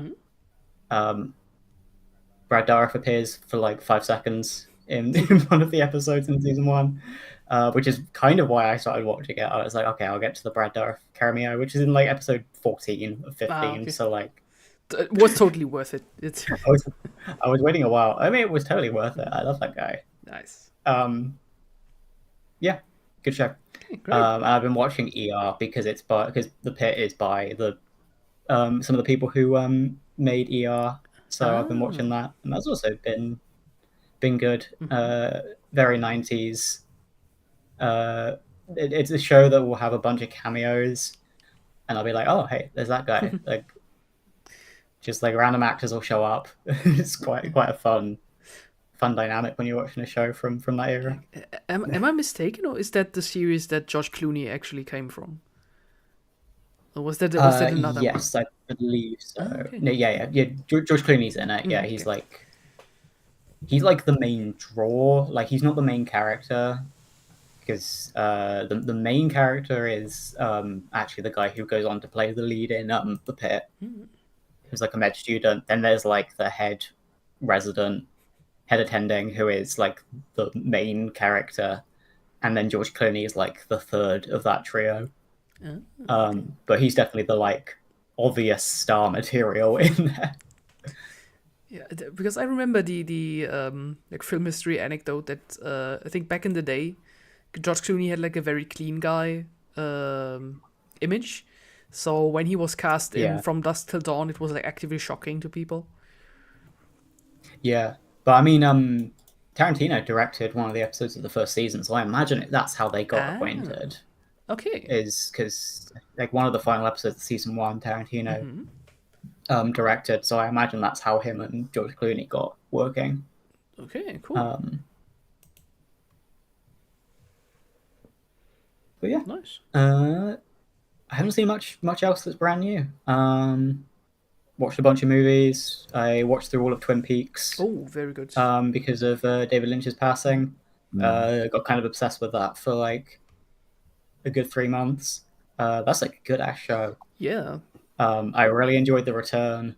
One of the like boldest swings anyone has ever taken with like anything. It's truly like one of a kind. Okay, because that is the one that I'm most interested in. I thought Twin Peaks first, like during my studies when we did high quality TV series. Of course, that really had like an official showing like within the seminar. And then I watched it, I think a few years ago, together with my boyfriend. And then I think that the third one came out, and that's like, okay, we should maybe rewatch all of that. So that is our plan for this year. So yeah, okay, then I'm happy to hear that season 3 seems to deliver. Yeah, it's a tricky one to say like whether you need the first season fresh in your head, because it's such a unique thing. It's obviously following the characters, and it is a continuation of Twin Peaks, but it's like you don't need necessarily to have all this immediate knowledge of what happens in season 1 and 2 or Fire Walk with Me. It's like if you've seen the pilot of Twin Peaks, you're probably good. And you know what happened at the end of season 2 and stuff, and like the events of Fire Walk with Me. But like Lynch is like very committed to like this not being a show that like caters to people who want like more of resolutions to Twin Peaks, which is like, I mean, I won't say anything about the final episode, but like when you get to the final episode, you'll understand entirely what Lynch was going for with it, and it's like, oh yeah, that's why it's like this. Ooh, nice. But yeah, no, what a damn good show. Like the first couple seasons, even when it has the like slump in season 2, it's still like just good fun telly. Like nice. There's you know, I love those characters. Even if the storytelling is not at its strongest, it's still a really good time. Fire Walk with Me is like the most harrowing movie I've ever seen. God, that is like that is a kind of torture and a half. In a like good way. That's like the scariest movie I've ever seen, I think. Like it's just horrifying. And then I really enjoyed The Return. It's such a unique thing. Nothing will ever be like it. Nice. No one will have the the guts to do what David Lynch did in that TV show with anything else. Nice. It's one of a kind. So I hope you enjoy it when you get to it. Yeah, we do. It's like the main thing I can say is go into it with no expectations, and just enjoy the ride. Like, don't be too married to Twin Peaks, the series, like, and just let it flow. Just enjoy it, and you'll get a lot more out of it than I think people who were like really really married to Twin Peaks stuff. I also read one of the Secret History of Twin Peaks, which is by Mark Frost, which is a really bizarre book. It's like everyone says that like, oh, Twin Peaks: The Return is like David Lynch really unchained, but it's also Mark Frost unchained, because you read the book that he wrote and it's all about like Lemurians. It's all about like Scientology. It's all about all this weird esoteric stuff, which is all Mark Frost stuff in the show. Like Mark Frost loved like all of that weird sci-fi stuff, and it's a really good thing to like read in the interim as like this you get to see which side is like David Lynch's and which side is Mark Frost, which is such a cool thing with a show like Twin Peaks, where a lot of it obviously gets attributed to David Lynch, quite rightly so, but like there was another guy working on the show who also had a very bold vision, who also just loved aliens and loved weird Scientology and UFO reports and DC's The Atom, like all of this stuff. It's a great read if you get Twin Peaks brained. Okay, great. Then I have something to look forward to later this year. Yeah. I will say, if you are a type of person who wants quote unquote answers out of Twin Peaks, that book has like enough to like piece together like some of the like esoteric stuff. Not that that's what you need necessarily with Twin Peaks, but like Mark Frost is very clear, like, oh, okay, this is what Mark Frost's vision was, and he's a lot more like rigid TV answers guy than Lynch. Okay, that sounds good. But yeah, I think that's it for TV and movies for me. Yeah. Did we play video games this year? Did we allow video games into our lives? Listen, I'm trying to eradicate all gamers, but I did let video games into my life. I tried not to play new ones too much because gaming's all woke nowadays. They keep putting gaming's so woke. Yeah. They keep putting like women with gigantic breasts in it. I don't want that. Oh gosh. And men with big asses too. Like where's the world going? Terrible. This is disgusting. No, I played. I mentioned before, like I played a fair amount of Marvel Rivals, which is like a far thing out for me to do. I don't really play multiplayer games all that much. But it's just sort of like I wanted to like interact with people more that I knew, so I did it, and I had a pretty good time. I liked the kits more than I did for when I played Overwatch for like a short time, like way back in high school now. Like what a throwback. There's a lot more like small, interesting movement options, and the maps sort of have like more avenues for like escape and movement. So like you're not like stuck in a firefight, which is more interesting. It's fine. Like it's not like I don't think it should win any like groundbreaking awards, but it's decent.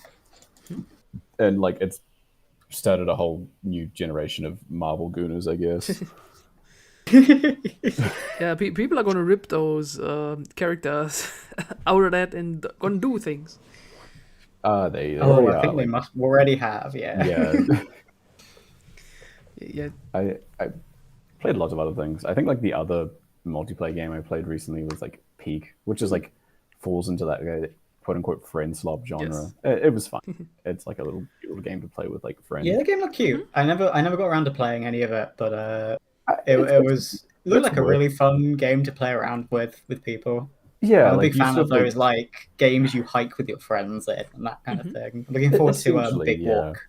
there's like a little bit of RNG with items, and like it is fun to like bicker and argue about like item use, and like when you die you can still like contribute as a ghost. There's this fun little horror element where like a friend will like plunge past you like screaming, and their scream will like disappear down into like the valley below, like because there's like proximity voice chat. Oh, yeah. It's so good.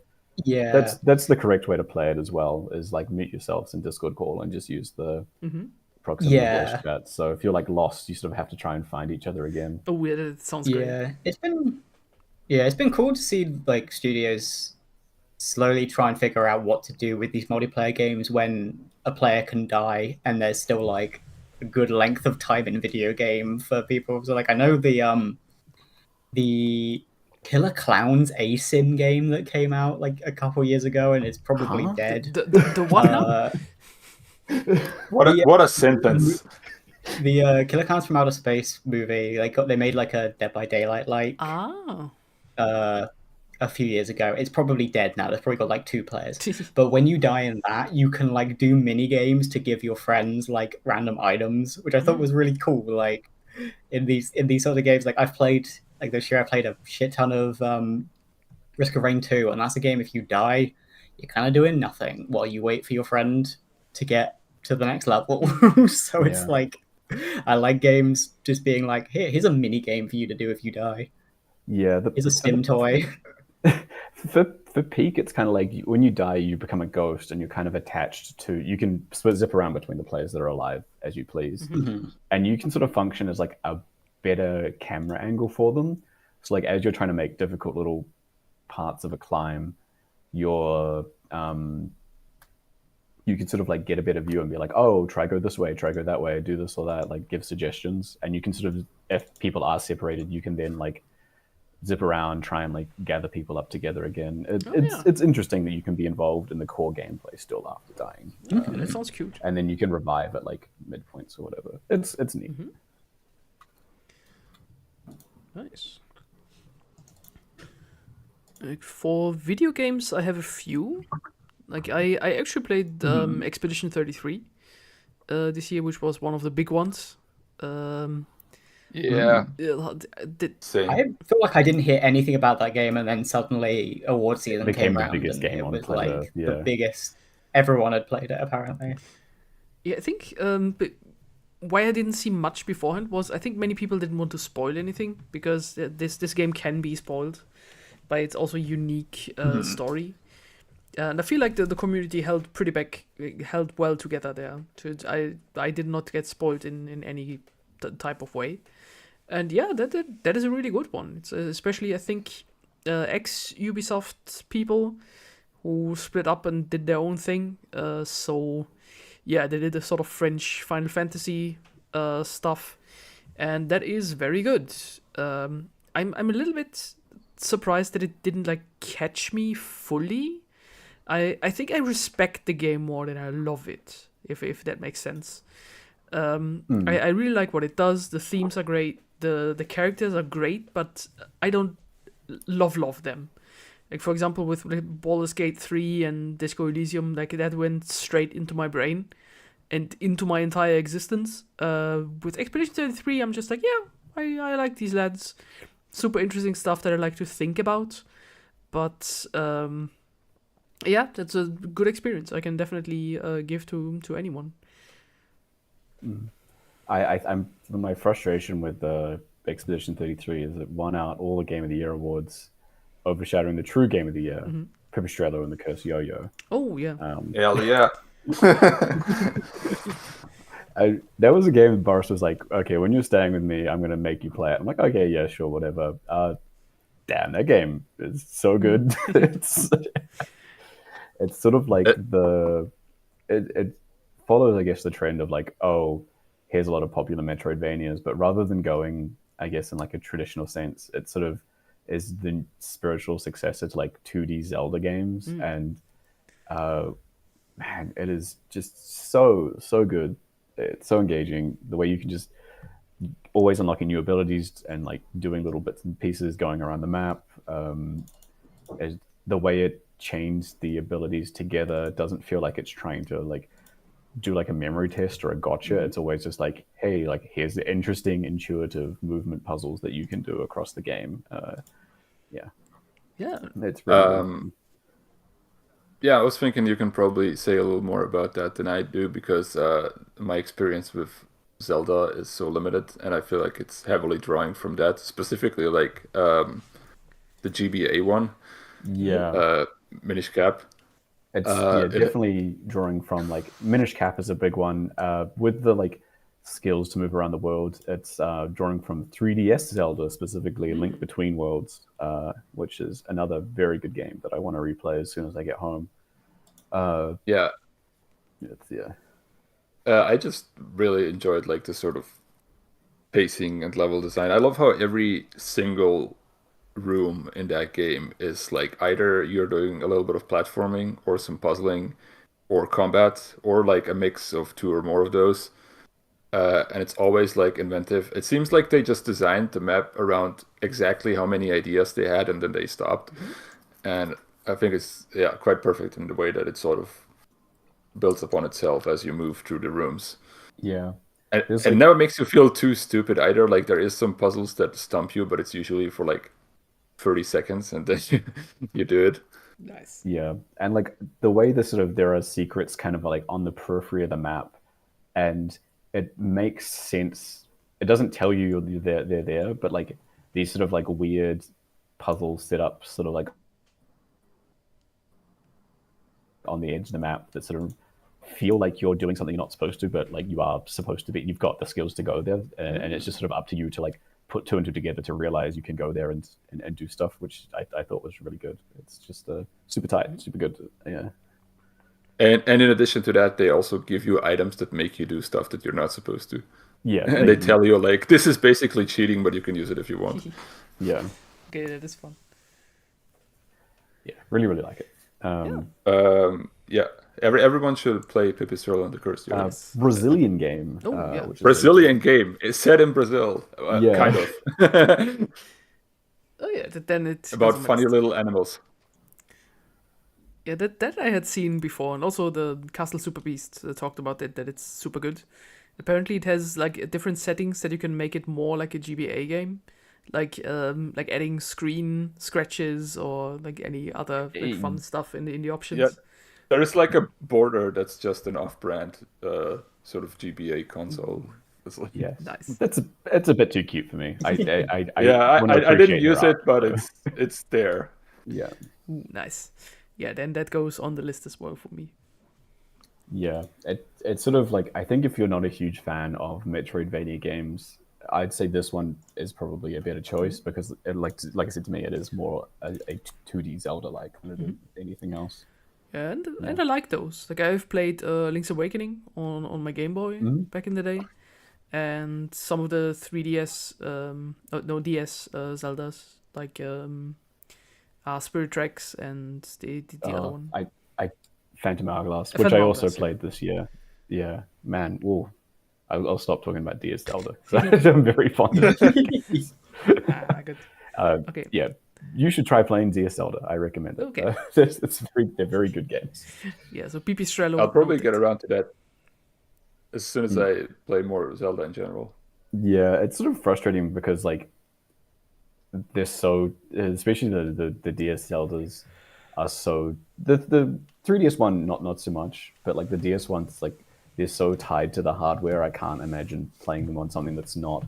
There are actually finally good like DS replica hardware things if you can't find one yourself or don't have one, and like don't have like a multi-game chip or a hacked like console or whatever. But yeah, it's just like good stuff. Yeah. I was also generally just really Metroidvania brained this year. I played a lot of those. The other favorite game that I played is actually from 2024. It's the most recent Prince of Persia game, which is goddamn fantastic. That's like probably the best Metroidvania I played maybe ever. At least as of right now. It's such a shame that they just immediately canceled plans for a sequel because it only sold 1 million copies for a Metroidvania, which is, Oh no. not That's insane, Ubisoft yeah. numbers enough. Line must go up. Why not up enough? Yeah, I wonder why those guys that made Expedition 33 left Ubisoft. Anyway. Yeah. I'm sure there's Speaking going to of- be a spiritual successor to this game in like 5 years, and Yeah. they're going to put it on probably, Kickstarter or yeah. whatever. And I'll finance Speaking it of, because this shit rocks. Speaking of Metroidvanias, have any of us played Silksong? I've yet to I get to played Silksong. a couple of hours of it and then fell off because I didn't I care. still need to properly play the first Hollow Knight game. It sort of failed to grab me. I just hit me at the wrong time, and I've never gone back to like play through and finish it. So I've Yeah, not that's fair. Yeah. even looked at Silksong yet. I'm not sure if I'm the type of person to play these. Like I've neither played Hollow Knight nor Silksong. You might enjoy Hollow Knight. It's a pretty chill game. It has some like frustrating combat bits and some frustrating platforming bits at times, but I think all in all, it's generally a pretty good chill out game. I liked the platforming aspects of Hollow Knight. What didn't grab me was I didn't think the combat was interesting enough. The problem is it's like That's fair, it's early combat, so like I know it will get more involved. But like, it's very stiff at the start. Yeah. Once you've got like once you can like plug in and out your like charms and you've got your abilities, it's got a really good flow to it. I should definitely get to Silksong. I'm just gonna get to it when I'm ready. That's just one of those games I'll probably one day have the interest in and do it. It's been a year of avoiding all FOMO for video games. I was not about to buy the new Monster Hunter, and I'm so glad I didn't because that game looked bad. And it ran at like 1 frame a second for most people. So like, well, I love like they figured out that like one of the reasons it was so bad is because it was constantly checking for like if you own DLCs. So if you own the DLCs, it runs faster. Incredible, like 10 out of 10. I hate to say it, but I think the era of Capcom kind of like being in a golden age is long over. I think they've proven with. I mean, I guess the new Resident Evil will confirm or deny it potentially, but between and the maybe the new weird mishandling of Street Fighter and Dragon's Dogma 2 and Monster Hunter, they are like in a slump right now. But do consider they have just put Kenny Omega in Street Fighter, so like that's true. They did just release a Jam Project song for the new Street Fighter character, so like I was watching the trailer maybe and they're then, back. I watched the trailer and at the end they have the character do a Snapdragon into a V trigger into a 1-winged angel. I'm like, oh, it's just Kenny Omega. They just put Kenny Omega. It's just Kenny Omega, yeah. Incredible. Nice. Oh, also, Hades 2 is out. Hades 2. I think I talked about it on the last podcast. It's been when it was still in early access. Like a good while now, yeah. Been playable for a good while. Yeah, I really want to get to it. It's a good game. I'll get to it on the Switch, my preferred Hades control scheme. Yeah, I think I probably will also play it handheld. I'm thinking about getting a Steam Deck this year, so I'll probably play it on that when I eventually get that. I'm not buying a Switch 2. It's not in my current purchasing plans. No.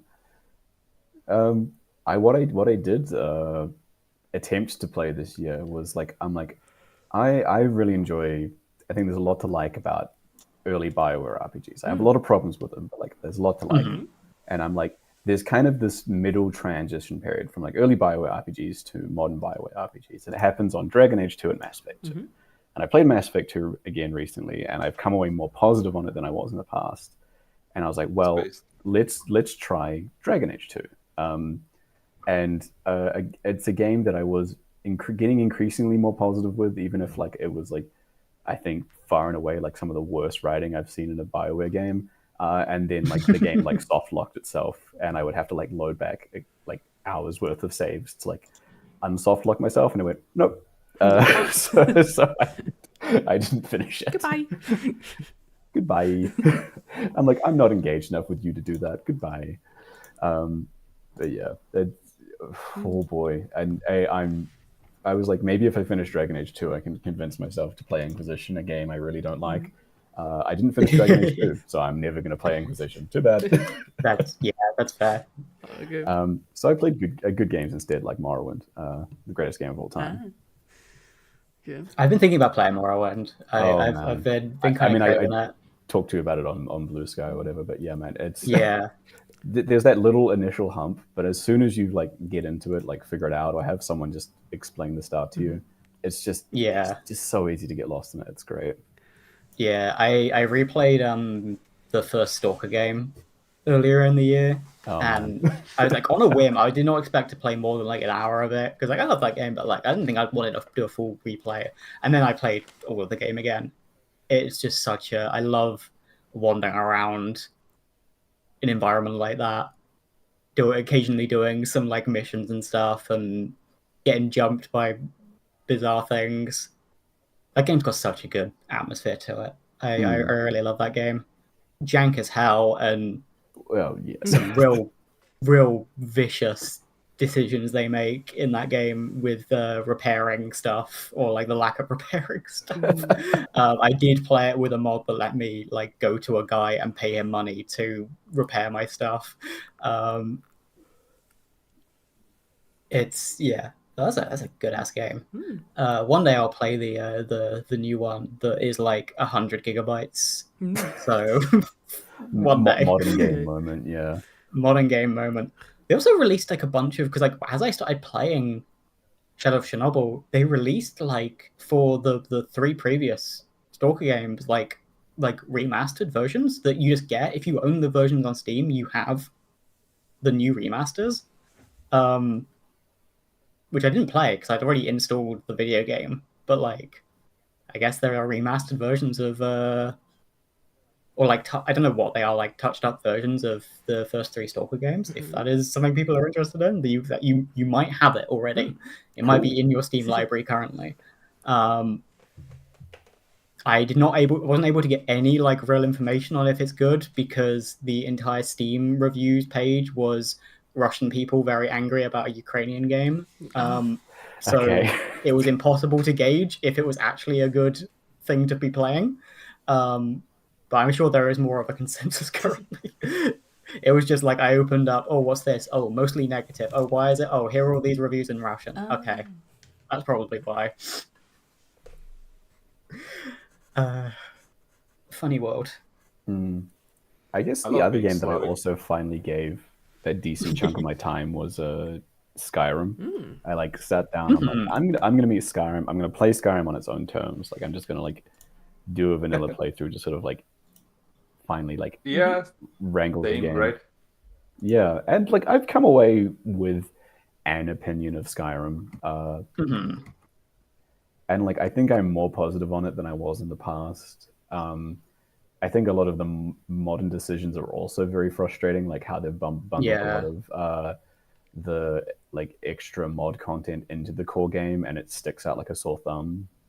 And like a lot of the modded things or whatever, the fan content that became official, the stuff that probably could have been better integrated into the core game is left on the peripheries.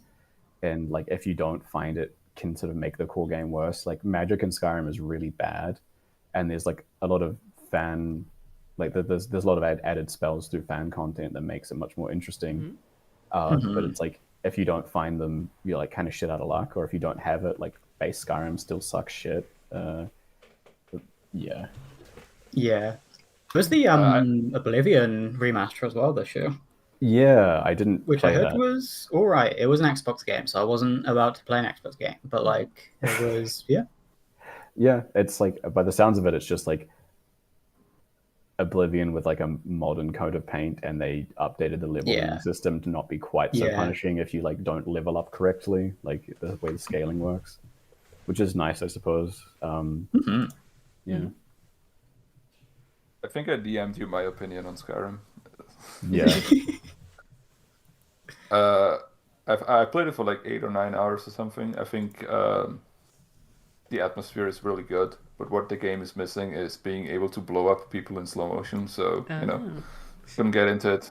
Yeah, it's not Fallout New Vegas, so it's not Fallout New Vegas. So yeah, that's the thing, is I also played Fallout New Vegas this year, which is hell yeah, brother! for like the 10th time in my lifetime. Yeah, and it's not going to be the last someday. I still have to do that one day. It's just, I'm thinking about doing it again as well. It's just like once you start, it just sucks you in, and it's so easy to just like you start that little loop southwards, and you just like going all the way up to the strip.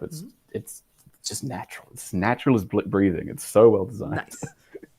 Nice. For me, things I want to pick up again are Divinity Original Sin 2. Like, because I think Divinity 3 will take a little bit, so a couple of years, surely. Do that in the meantime. But I'm also in 3 other Baldur's Gate 3 playthroughs, so oopsie. But good things that I played last year. The Warhammer Space Marine 2 came out. That was fun. If you just want to use big chainsaws and run through people and pew pew pang pang, then this game fun. There's apparently more going on in the multiplayer, which I haven't checked out at all because I'm not the multiplayer pew pew person. But that was good. And apparently they're adding now more different armors and sets to it, and you can play as more than just Ultramarines. So that's a good thing. Wow, unbelievable. The one series that people like to paint their own things on gets paint. Ooh, finally.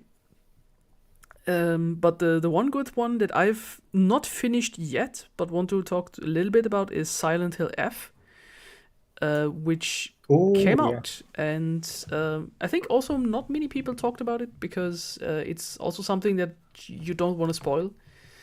Like I was also careful and also didn't get spoiled, so I'm very happy about that. It has some interesting bits going for it because it's like a main title Silent Hill again, because the F can stand for many things. It can either be female or forte or 5 if you want to. Depends on your interpretation. But the interesting thing is this game is written by Ryukishi07, like Zero Nana. And that is the writer of the Higurashi series, so the When They Cry, also including Umineko and other many things. And that man knows a thing about creepy old rural towns with some interesting characters that run around in it. And when the game boots up, it comes with like a warning screen. It says like, this game will play in the 1960s Japan, and you will get some gender discrimination, sexism, violence against the other gender. So just so you know, and you think, oh, this is going to be fun. So yeah, you're playing a teenage girl in the 60s in rural Japan, and it is coming swinging and will not stop swinging. It's the good Silent Hill stuff. So basically, workers' town where the big dam has been completed and people are either unemployed or full of alcoholism. Women suffer under jobless, drunk men. The kids are just, I think, 4 or 5 of them, and that's the whole class. And the kids don't like each other specifically, and it comes to this.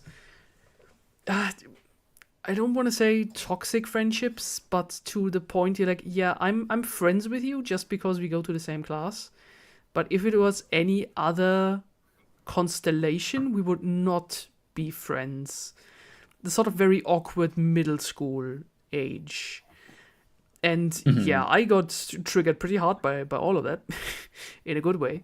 Because, some of these dialogues that I have witnessed in this game, I have had one-to-one in real life by other girls. Like, it is astonishing how teenage girls can be offended just by how your gender performance is. it's like, yeah, you're not feminine enough. Like, why? It's like, how about you shut up? But yeah, it's just peer pressure and society at large, and I have felt many of these things. And also, of course, then it goes into like women's role models. You have monsters that are brides. You have one just big tokophobia nightmare, which is just one pregnant lady which is made out of 40 different bellies fused with another man that walks under her like a dog crawling on all fours, and then you just take a big metal pipe to it and just beat the shit out of it, and while your protagonist screams, "I will never be like you." So we have themes, and many of them, and I say I haven't finished it yet because in like true visual novel Japanese fashion, you have to play this game several times. The first playthrough, you are locked into ending 1, which is kind of a bad ending, but also gives you clues on what you should do next time. And then you have, I think, ending 2 and ending 3, depending on what you want to do. And if you finish all 3 of them, you get the definitive ending 4. Apparently, oh wait, there's somebody at the door. I have to go pick that up. One moment. Scandalous. The Silent Hill developers are coming to eradicate Alan. Talk too much about the game.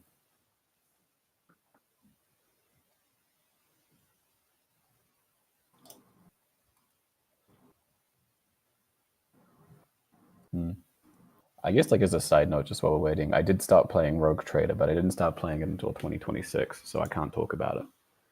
Damn. You get any new party members yet? I haven't played it, I think, since I last talked to you on Discord. I haven't had the time or / the energy. And I'm back. Do you have... Okay. Hello. Yeah. I can end my Silent Hill F ramble.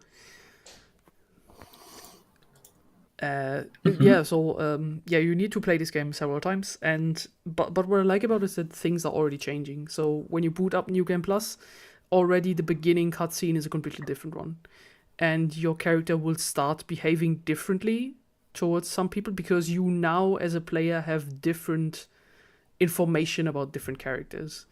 So I think this will be like not tedious to play again because things are like actively changing to what you know as a player and what your protagonist now either knows or not knows.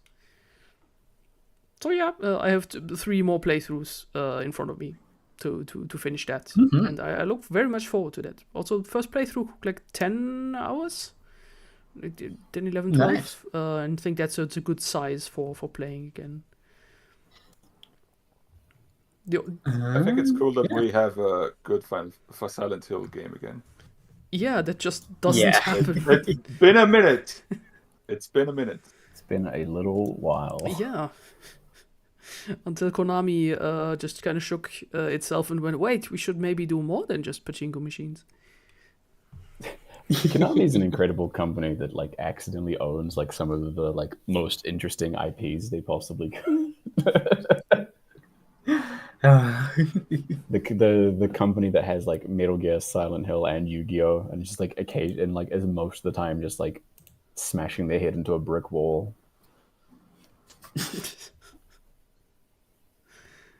Oh boy. Like, still my favorite in Konami terms is canceling Silent Hills, the plural, which was Hideo Kojima's one, together with Guillermo del Toro. And apparently they had already commissioned Junji Ito to do character to do designs. It's like, apparently because they said, wait, but Kojima, my friend, you are taking several years to finish this, and you're not making any money. Look at your colleague over there doing Puzzles and Dragons, that app game. He makes a ton of money. Can you not do it like that? And Kojima went, no. and left. Are you stupid? Yeah, apparently it was specifically Puzzles and Dragons. Like, okay, yeah, no, not That's doing so it. good. Cool. A couple games I might have mentioned last year because it kind of like crossed over 2024, 2025. Rabbit and Steel is really cool. It's a like co-op roguelike that has like MMO raid mechanics. So it's all about like, you know, your position on the screen, that kind of thing. Really, really cute game. Meant to be getting some updates pretty soon. But I definitely recommend that. It's a pretty different experience solo. Like the whole appeal is doing it with like at least one other person, so you have that sort of like raid mechanic of like, you know, positioning and who's doing what and stuff. But it's pretty fun solo as well. Halls of Torment is a Vampire Survivors like, but with like Diablo aesthetics. It's quite a bit slower. Like it feels slower than Vampire Survivors, which is like one of the most manic games ever. Yeah, I'm a big fan of those like lawn mowing type of games, or whatever we've decided those games are called. Vampire Survivor likes. Yeah, I haven't touched Vampire Survivors in a minute. There's so much stuff in that game. Did you get into Mega Bonk, like the 3D Vampire Survivors game? Didn't. I am curious because it kind of overlaps with like Risk of Rain sort of style as well. I was interested, then saw it was single player only, which immediately was like, okay, well, I've played Risk of Rain with people, so like, but like, I'm definitely curious. The humor doesn't look like it's 100% my thing, but seems kind of cool.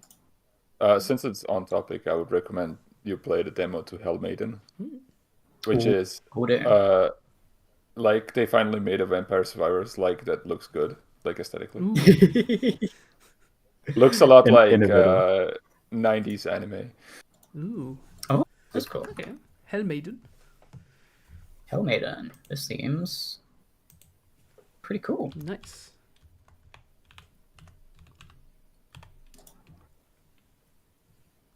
Yeah. That's video games. Mm-hmm. I guess I'll do a quick wrap up of fighting game stuff because I went to some big fighting game events this year. I went to fucking Evo, which was so good to spend like multiple £100 on a trip to Nice, and then the Saudi government buy out Evo, and that was great. That was a great feeling going there. Oh no! We spent maybe like 3 total hours at Evo on our trip, and we just enjoyed Nice. I was kind of under the opinion of not going. I was not entering the bracket, so Amy was. Amy did really well. She got like 65th out of 500 plus people. Oh, wow. That's Evo. She got to day 2. She left day 2 winner's side. Really awesome. Really happy for her. My experience at Evo was being in a massive, packed convention center. With the Hunter Hunter fighting game top 8 on the big screen, which was a very surreal experience. That game is so funny. Is that game's real? It's a real game that people play for money. Incredible. People just play anything for money. It is. Yeah, like genuinely beyond watching Amy play her bracket, the highlight of going to Evo France was watching that game on the big screen. But yeah, we spent like 3 hours there. And then we enjoyed the very beautiful city that is Nice. Nice. Very good place to visit. Lots of good food. As usual, went to Versus Fighting, the Birmingham major. As always, a very good time. Also, surprisingly, very good food in Birmingham. That's shout out Miss Korea. We found a new Chinese place that was also really good. All the Europeans fucking love Greg's. That's all they'll talk about when it comes to VSF planning. Is like, oh, we got to go to Greg's. We got to get Greg's for breakfast. It's like, cool. You do you, man. But yeah, fighting games, pretty fun games. When they're not being strangled by the Saudi government. Yeah. City of the Wolves is a really embarrassing game. Kind of an unfortunate blight on what is a cool franchise. But hey, you can win like multiple thousands of dollars playing the video game, I guess. Wahoo! Didn't they release like a trailer with AI or something like a few days ago? Yes, they sure did. See, the early City of the Wolves trailers, they got it right. They were like, here's a character, they do some cool shit, and then we cut in this awesome original song we made while they do their super move. And that's all you need to get people hyped up. And now it's like, here's an AI trailer. Yeah. But I guess Fist of the North Star is going to be in there now, which explains why the Fist of the North Star game is going to be at EVO this year, because nothing is organic and normal. It has to be all part of a big corporate stranglehold. Support your locals, support your communities. That's the only way these things survive, is if you go to local events for things you love, and that's fighting games, that's card games, that's anything, that's sports. Like, if your local scene exists, you're all good. Yeah. Don't worry about the international stuff. Yeah, don't feel obligated to make big events, or don't feel like you have to buy things from specific local stores. But if there's local tournaments and scenes, support and encourage other people to go to that, because it keeps the game alive, which is important. My favorite fighting game experience this year was going to the big regional in my city. We were on a boat playing fighting games. Hell yeah. That's all we need. Shout out Sodium Showdown. But yeah. Video games.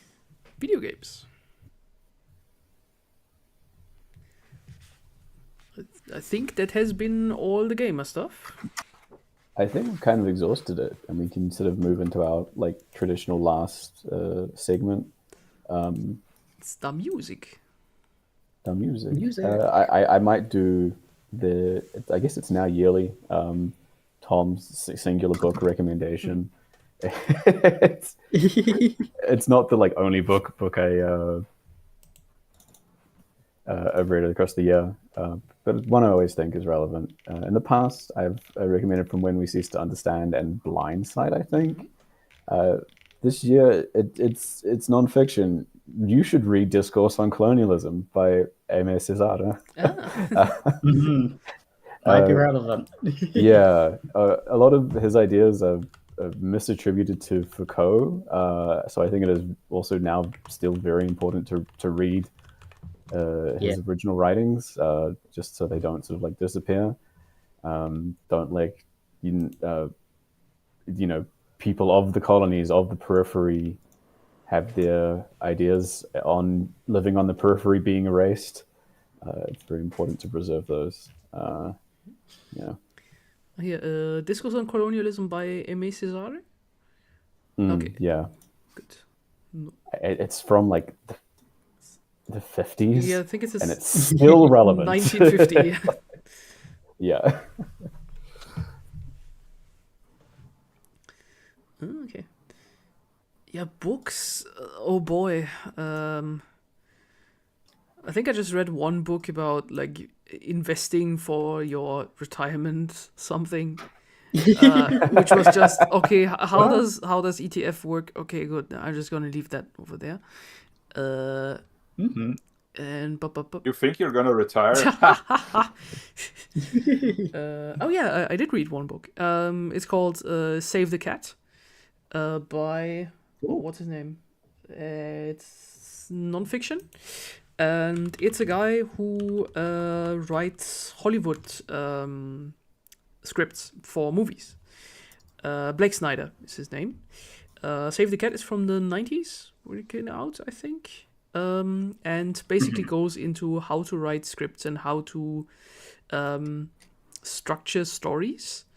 And what I like about it is that he is very crystal clear about what he wants to do. He doesn't say this is how you should do it. It's no, this is if you want your thing to be mainstream. This is what people will like. Or if you want to sell your script to somebody. And yeah, this is super interesting. That helped me to structure a few comic book and maybe fan fiction ideas that I have. And yeah, gave me a very good guideline to structure your own bit. And then if you think about it, it's oh yeah, that makes sense, because what I learned also in film studies was people like it sometimes when your movie is predictable, because it makes them feel smart. And you should give that feeling to your audience to think, I was smart, I predicted that. I'm so clever. Yeah. And basically just don't break rules just for the sake of breaking them. So Save the Cat is you also know that it is from the 90s. For example, you can see some outdated terms that he's in it. For example, he says it depends if you write something original or a pre-sold franchise, a pre-sold movie. It's like, what's pre-sold? It means like Jurassic Park 3. Like, people already know what a Jurassic Park is. They're not going to be, oh my god, dinosaurs? I didn't expect that. So yeah, like, he already like talks about franchises and so on before it even happened. And also like the things that he mentions are of course like very 90s. I would say like 90s into the early 2000s Hollywood is different than Hollywood was today, of course. But yeah, it is still his things are like super solid and helps if you want to structure your own stories into like a more readable, fun thing for something that you want to publish or like show to the world. We're still in the music section, but there was 2 books now. Whee! Yep. I can mention that I read like a third of Heretics of Dune. There you go. Nice. My book reading is terrible. It goes at a pace of like maybe 1 a year. I feel you. I'll throw out a book I read at the start of the year, The Invisibility Cloak by Jie Fei, which is a Chinese book from start of the 2010s. Very in the same mode as like Zhejiangke movies, that kind of like modern Chinese, like turning of the tides, sort of really adjusting to the 21st century. It's about a guy who sells audio equipment and is like coming to terms with the fact that China has capitalism and commercial intent and stuff. It's a very much a like secondhand embarrassment book where you're just like constantly like having to close the book because the character is doing something deeply embarrassing. But it's a really good read, especially if you like kind of some of these modern Chinese dramas and stuff that are very in touch with the modern age. And yeah, good read. I also read Pet Sematary, which is a horrifying book. Ooh, yeah, I read that many years ago. I've read it like 20 years ago. Yeah, it was like I knew what I was getting into, and Jesus, that's a book. But yeah, music. Music. Where to start, I guess. I sort of noted down, like, I'm not going to list every single album that I listened to over the year because it'd be too many. We, of course, have to talk about the greatest musician of all time, Taylor Swift, with potentially her most embarrassing album yet. Oh, my God. So, I don't know why I'm picking this first, but I was blown away by how embarrassing The Fate of Ophelia was. Any snippet I've heard of it was no. And it's so telling on yourself constantly about the haters how and disconnected trolls. she is. I didn't want to hear a song about Travis Kelce's dick, and yet I had to. Yep. I didn't want to hear a song about this weird modern phenomenon of how difficult it is to be the eldest daughter or whatever. Yet I had to, because like she's terminally online and wants to appeal to new demographics or whatever. Or like it's just I've never had much of an interest in Taylor Swift, but remember when she like released like that like folky set of albums, and it was like, oh, here's something that's actually interesting. It's not about like specifically about the Taylor Swift experiment. Yeah, she kind of like logged off, and now like, she's doing like months, Reputation again. Yeah, which this is the again, biggest an album artist that on was the planet. incredibly embarrassing. Like, and this sort of one ups it. It's just Like Bizarre. I had seen that on another criticism already, but it's right. The fate of Ophelia, that's wrong. As somebody who has read Hamlet and liked it a lot, Ophelia had no fate. Like the boyfriend was toxic as ass, and she broke over it. It's a thing about sexism. It's not about I have been saved from maybe killing myself. No, you completely misunderstood the character there. Stop. Yeah. It's also like I gotta stop talking. No, I'm gonna cut myself off. I'm not talking about Taylor Swift anymore. Please go off, King. Please do. No, I just did one last thing on like she just sort of like seemed to have drawn like the album's title and then how she wanted to theme it out of a hat. Like, here's an album called Fate of Ophelia. It's themed around being a showgirl from like the 20s. What? Does this have any kind of musical influence? Not really.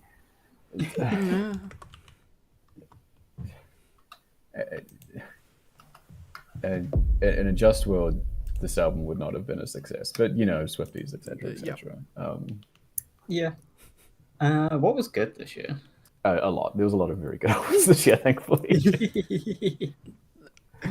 I will throw my hat in the ring because, as usual, I just listen to whatever fun thing walks onto the stage, and I'm very happy about it. And I have no idea about albums and such.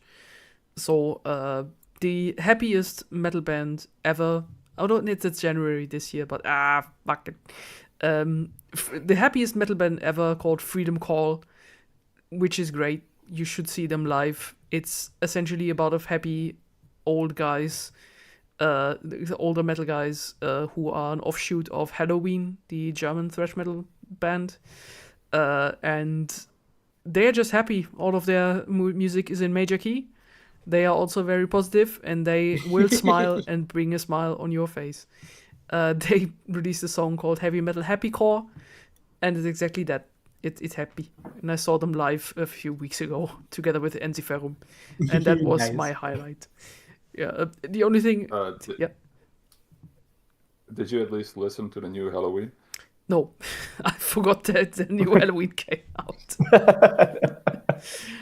The only thing I want to throw in the ring is I saw the Ozzy Osbourne Black Sabbath Back to the Beginning live in stream, and that was great to enjoy. And pour one out to Ozzy Osbourne. He's a good one. He like immediately died afterwards. Yeah, like 5 days afterwards. Like, okay, thanks, bye. But I think it was an absurd amount of money that he raised. I think like 500 million for, I think, was it the local hospital, the children's hospice, and something else. It's like, yeah, he peaced out in the best way possible. There was a lot of very good punk releases this year, I thought. There was the new Viagra Boys album, like a Swedish post-punk band that was a lot of fun. It feels very schizophrenic, but it's I think it's like quite good overall. I don't remember I talked about it this year, last year, but I think most of my play on it was this year was Amel and the Sniffers, which is a Australian punk band. Very good. They've blown up and like got a Grammy nomination and everything, which I didn't expect. That's cool. That's really, really good. Yeah. The album Cartoon Darkness is a lot of fun. Very good. Unapologetically Australian, which is quite good. There's Lambrini Girls, which is like they had an album this year. It's like a female-led punk band. Very good.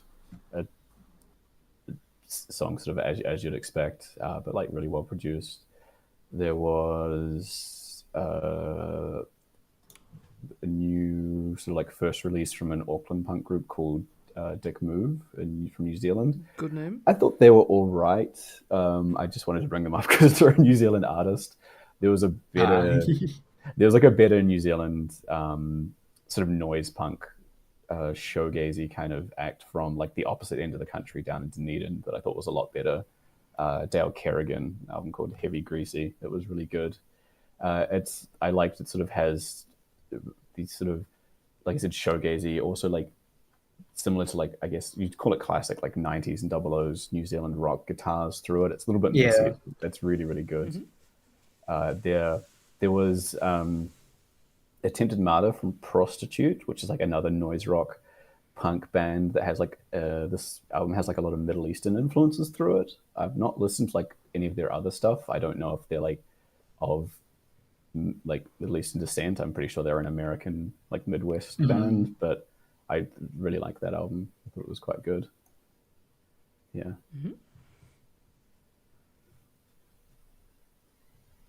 I've got more, but I rambled for like 2 minutes straight, so I didn't listen to a ton this year, so I can kind of slot in. I liked the new Jim Legacy.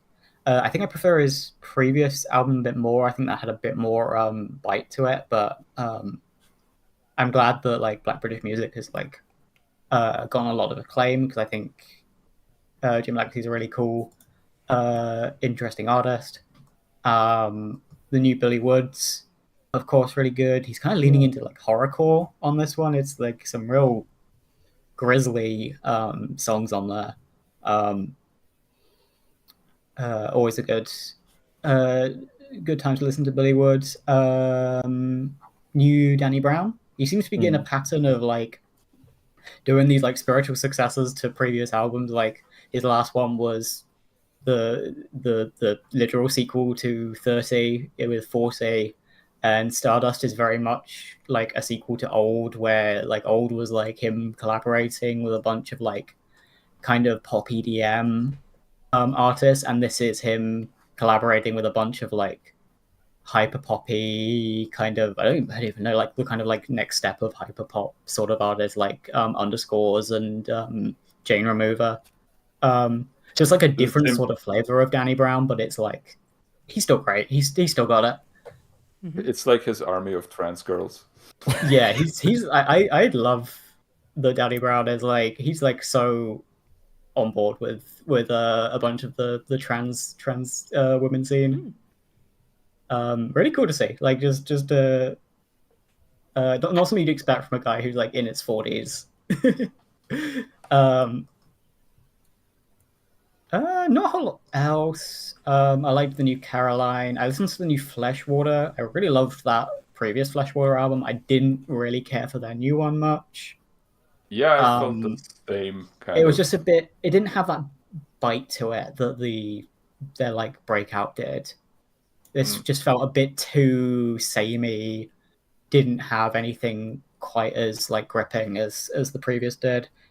Felt kind of similar about the Nourished by Time. I loved that Erotic Probiotic 2 tape that came out like a couple years ago. Like really smooth, soulful music. That I wasn't crazy about his new album, which I think everyone seems to be really on board with. But maybe future listens will warm me up to it. And I'm sure Boris will mention it, but I really liked the Bleed album. Yeah, that was a pretty good one. I'm not sure. It's kind of. I think it took them a while to release this album, and there's been a couple too many bands in the meantime who are doing the same thing.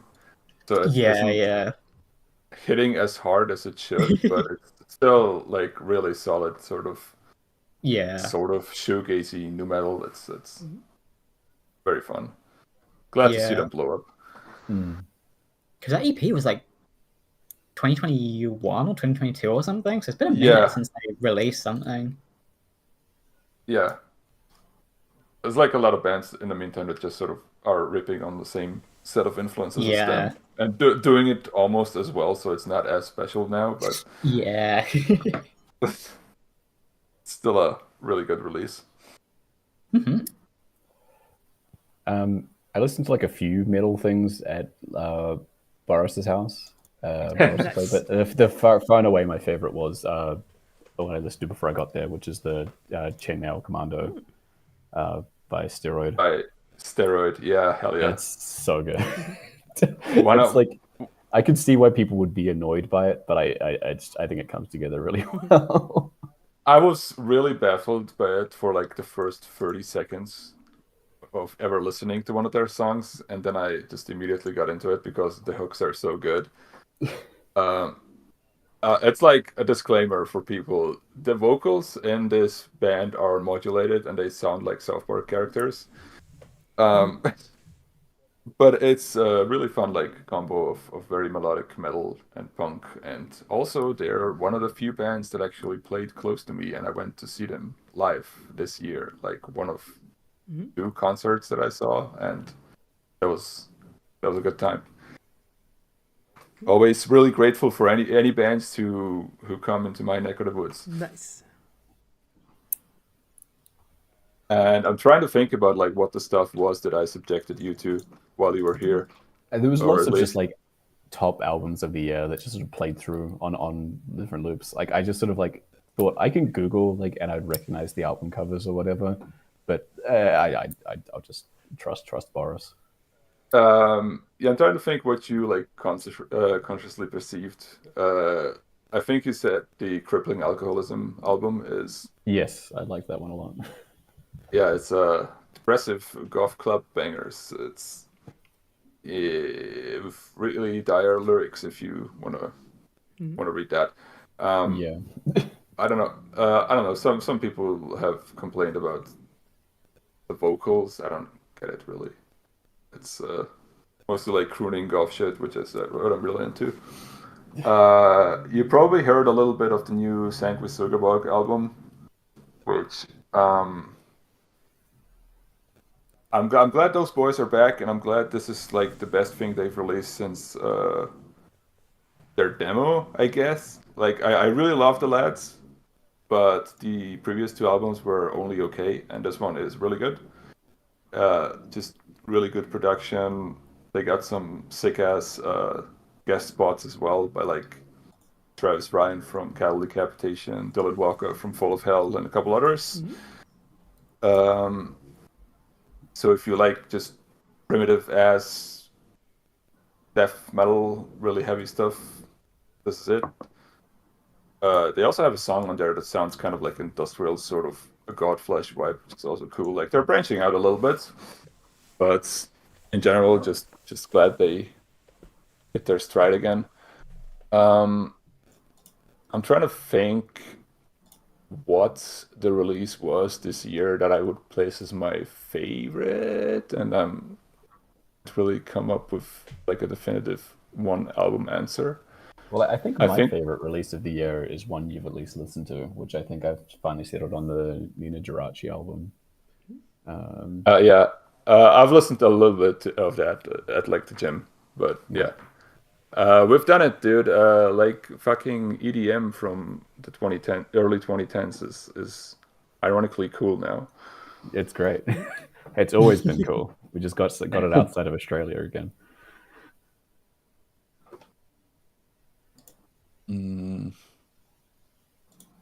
Yeah. What's been this year? The Franolith album, Ash and Womb. I think that's the closest I got to like a favorite release. That's really evil sounding death metal. Charlie Crockett released 2 albums. It's always fun. That man is just pumping out the country music. Pink Panther's album was also this year. Fancy that. True. Oh yeah. There was a new The Weeknd album, which was really long. Longest album of all fucking time. Longest album of all fucking time. There's like a great album worth of songs on there, and then there's like a bunch of other songs. And like a bunch of intros. I don't know why this thing is fucking 2 hours long. What? It's 2 hours? But That is long. Oh. boy, is it ever. It's been some good new metal that I got into. Band called Burnside have some really interesting production choices on their album called New Breed. Split Chain is really dope. What else? There was a new Ghost album that was alright. I'm just scrolling through shit and listing it off. Doja Cat had an album. There you go. True. Yeah, that was pretty good actually. I can't list like 15 death metal albums. That's stupid, but that's what I listen to. I'll check in. Someone linked it in the GARcast Discord. Still ongoing, so very good. From a band 171, which was just like it's just like a 2010s J-rock album that came out this year.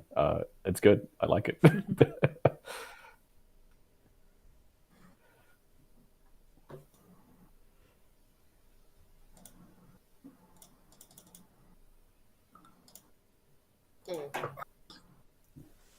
Yeah, I think that's about it. That's the most important of it. Nice.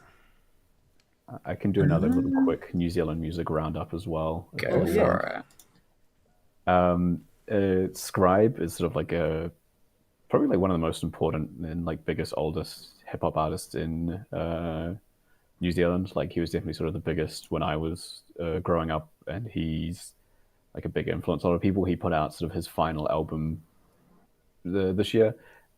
It's fine. Like I didn't think it was anything crazy, but it's a pretty good send off, I think, for him. Nice. Lord put out a new album. It was fine. Acceptable. Next one. Lady Six put out a new album, which was sort of a little bit unexpected. I sort of hadn't heard much from her for a few years, and it feels a bit more like introspective and almost reinventive. So I look forward to seeing what comes after that. She's a little bit funny because I think she like grew up in Germany, so she has like a German audience as well. Like her parents were in the military or something. I can't remember. Okay. And there was a new I don't know what his name is. It's Tadeo Moldy rapper or hip hop artist, I should say. Or RNZO, or like it's spelled with the like dash over top. So in Tadeo it'd be RNZO. Funny sound. Yeah, RNZO. And like it's a promising like new start. It's like an interesting sort of that like, hey, here's like a really new interesting hip hop artist coming out of New Zealand. As like one Tadeo Pacifica, one retires, a new one sort of comes up. It's like, okay, cool, that's fun. And there was like lots of other ones, but a lot of them were shit. We've got this like new country artist who I think sucks shit, but like appeals to like Yanks or whatever. So she's popular. Who's that? I don't know. I don't remember her name. Right. I don't listen to this shit. Hang on, I'll see if I can't find it. There was a new The Beths album, which is another like popular New Zealand band that I don't really care much for. There's a new Benny album that was all right. Come on, where is it? Kaylee Bell. Yeah, I don't know.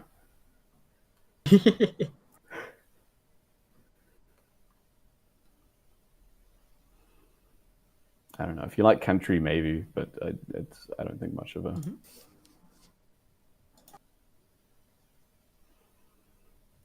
New Zealand country. What a concept. Well, there's been like New Zealand, like country is like old country is fairly popular in New Zealand because a lot of it's quite rural. So like a lot of those trappings and aesthetics kind of attached onto it. Never quite so much that I want to fuck my truck like American country, like more. Damn. Johnny Cash, Dolly Parton sort of had like a long lifespan through there, and then now like some more of like the popular like American country artists are kind of getting big again, like was fucking like Teddy Swims or whatever. Sort of started blowing up a bit more as like it's sort of a strange performative country kind of aesthetic that's emerging in some parts of New Zealand. Like it's sort of like a changing demographic. Like I'm from Christchurch, I'm from the south, like I'm a cowboy. Like no, you're not. You live in the second biggest city in New Zealand. What are you talking about? Sort of thing. Yeah. And it's like interesting, but I don't think that's really in the purview of GARcast.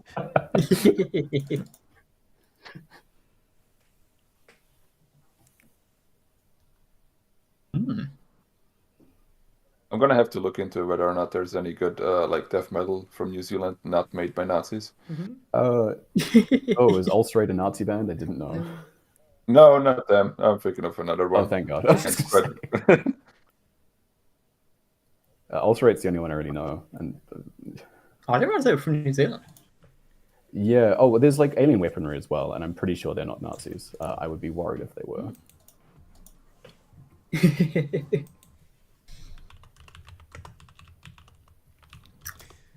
All right. But alien weaponry, I think, is more that sort of like. I don't know. If maybe it is death metal. I'm not a huge metal guy. Who knows? Mm-hmm. Yeah, sounds good. Yeah.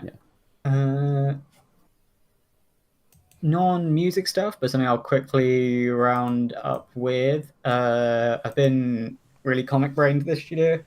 Actually keeping up with new releases and stuff. Absolute Martian Manhunter. Hot take, not at all. Best Big Two release of the decade by far. Javier Rodriguez is like such a gorgeous artist. I'm really enjoying their take on Martian Manhunter. Godzilla Monster Piece Theater is probably my second favorite new release. It's like a very like old-timey pastiche. It's Godzilla, but like there's all these like literary figures like Dracula and all these other guys. Sherlock's there. It's a fun little idea. It's very it's not this at all, but it's like League of Extraordinary Gentlemen sort of vibe, but with like a kind of Silver Age, Golden Age sort of comic vibe. Really good time. It's my favorite Godzilla thing that's come out in ages. Oh yeah, I see it. That looks great. Okay, Godzilla. There's a new one coming out by a different. The one that came out was by the same writer and artist. There's a new one coming out with a different team, which is Godzilla and Romeo and Juliet, I think. Yeah. Which, I mean, different team, so it could be entirely different quality, but I'm gonna give it a read. And then I got really into Jack Kirby's New Gods at the start of the year. That entire like wave of comics he did when he joined DC.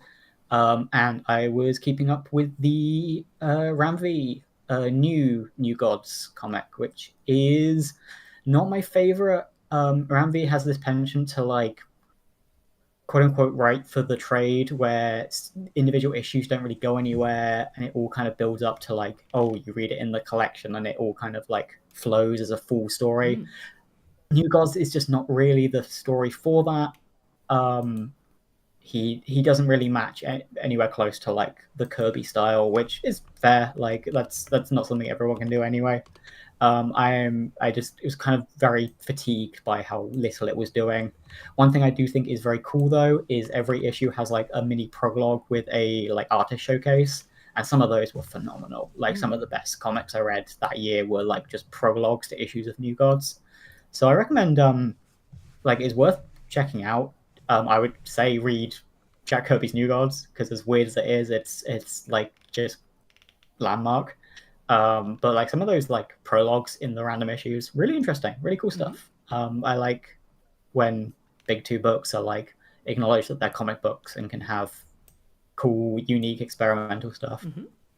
I've been keeping up with. I haven't been keeping up with much Absolute Universe stuff beyond Martian Manhunter, but I have been keeping up with the Ultimate stuff. Ultimate X-Men, by far the best Ultimate era book so far. Peter Momoko is doing really cool stuff with like, oh, it's the X-Men, but it's like Japanese tokusatsu style, like kids mystery sort of stuff. She's a really beautiful artist. I would go for like so many more books in that mode. Ultimate Spider-Man is a waste of time. I love Jonathan Hickman. I read House of X Powers of 10 this year. I love him when he's in the right vibe. He does not give a shit about Spider-Man. I don't know why he is on this book. He has not been able to tell a story very well. And Ultimates is a very weird book. Denise Camp is like the it boy at the moment, because of Martian Manhunter, because of Ultimates, because of his other independent work. As a writer, I think he most succeeds when he's with an artist he can kind of let take the reins. Like Ultimates, he doesn't have that, and it gets a little too like, it's like cool, like, you know, it's cool there's someone at Marvel with this like very progressive voice, someone who reads theory and stuff and is like, you know, ostensibly a leftist in as much as you can be a leftist at Marvel Comics. But like, I don't need every other issue of the Ultimates to be like an invitation to join the DSA. I'd like a comic book story to happen, and unfortunately Ultimates just hasn't really been that interesting as a team book. But that whole universe is coming to an end. We'll see if it ends in any satisfying way. I kind of don't have any hope for Marvel's big initiatives in the current day, but yeah, Absolute Martian Manhunter you can read without any of the extra universe nonsense. It's a good ass book. Okay. I've been buying the individual issues. They do some cool like physical medium stuff where you put the pages up to the light and you can see this like compounded image. Very cool stuff. Comic books are pretty cool when they are allowed to be pretty cool. The one that I haven't read yet, but it's on my shelf, it's the Absolute Batman one. Yes. Because, yeah, I need to read more of that. I've read a few issues. What I've read has been pretty good. I worry from what I've seen of it that it's going to settle into some kind of iffy Scott Snyderisms where it's kind of like emphasis on this stuff that isn't really that good. Like the Joker in the Absolute Universe is like this big monster, and it's like kind of a bit like a bridge too far on what the whole universe, the whole like book is sort of like exploring. But it seems like everyone there is like a big monster. Yeah. From what I've read. It's like like Bane like was of course a huge monster, like Killer Croc, huge monster. Joker, Batman, huge monster. I don't really see the reason for Joker to be a huge monster, but I've never been a big Joker guy, so like your mileage may vary. Yeah.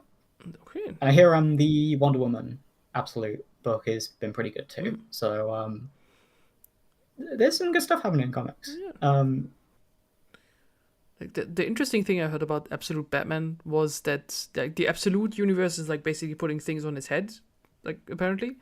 Yes. And so this Batman is a working class Batman, so he doesn't have much money. Yes. Yeah. And I think it is a fun idea. It manages to dodge the whole like for years the like tired discourse around Batman is like, oh, if he's a billionaire, why didn't he solve all of Gotham's problems? It's like, well, then a story doesn't happen. It's kind of more than just this like very simple answer, and like that kind of like creates a character that Bruce Wayne isn't.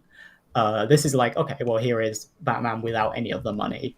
And from what I've seen, it's been pretty cool. I like that kind of like rough around the edges approach. And Scott Snyder's written good Batman, like that New 52 run when it was good, it was really good. Court of the Owls is a classic for a reason. I just hope it leans more into that and not like creating new versions of the Joker that are like weird and fucked up. And what if the Joker was a fucking freak?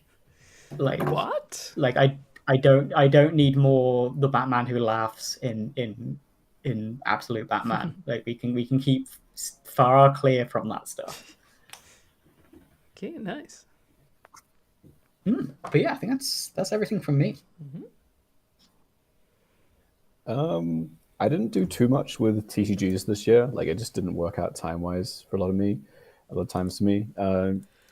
I will say like a lot of like I think I say this every year. Yu-Gi-Oh is getting better and better at designing modern cards again, which is nice. A lot of the newer stuff has been quite good and quite interesting, and like I hope they sort of keep up this continued trend of like cool stuff. They're looking like they're finally making it viable for stores to potentially stock their product as well, because that was kind of the problem, is like Yu-Gi-Oh products suck to stock. by like introducing some like collector/chase cards, which means like more product people open product buy product, which means like it's cheaper to buy cards, which is like a win for everyone potentially, and like stores don't have to stop stocking Yu-Gi-Oh. The Gundam TCG came out proper, and I didn't get to play much of it before I had to leave for Europe. But like from what I've seen, everything around it is cool. I really like the structure of the game. I hope it keeps up. Yeah, no, I periodically a friend of Amy's is really into the Gundam TCG, and she's like kind of iffy on like the direction it's all going to go in, but she's in pretty positive on it in general. What exists now, I think, is quite good. I'm not sure what'll come next. Like it's sort of like it is an iffy thing. It's the same as like Bandai's made so many card games and they've repeated the same mistakes multiple times. Like I hope they don't do that. Like, hey, like just don't make a security control deck in this game. Like it fucked up Digimon for a year. It fucked up One Piece. Like don't do it. And by all accounts, they haven't. Like the security system is much better this time around. So hopefully they just don't do that. Yeah. And like hopefully card acquisition will be better than One Piece from everything I've heard about One Piece TCG is like One Piece is like stores just can't stock the cards, and like that is not being sent, stores just aren't being sent enough product to actually create a environment for the game to thrive in. Yeah, and that's it's sort just of like the money, the on. cards are exciting and expensive. Like it's been pounced on by investors, like because there wasn't much stock, card prices went up, so people have bought into it to like invest and buy stock, which is like fucked up, like a supply on the end as well. So it's just like frustrating. Shout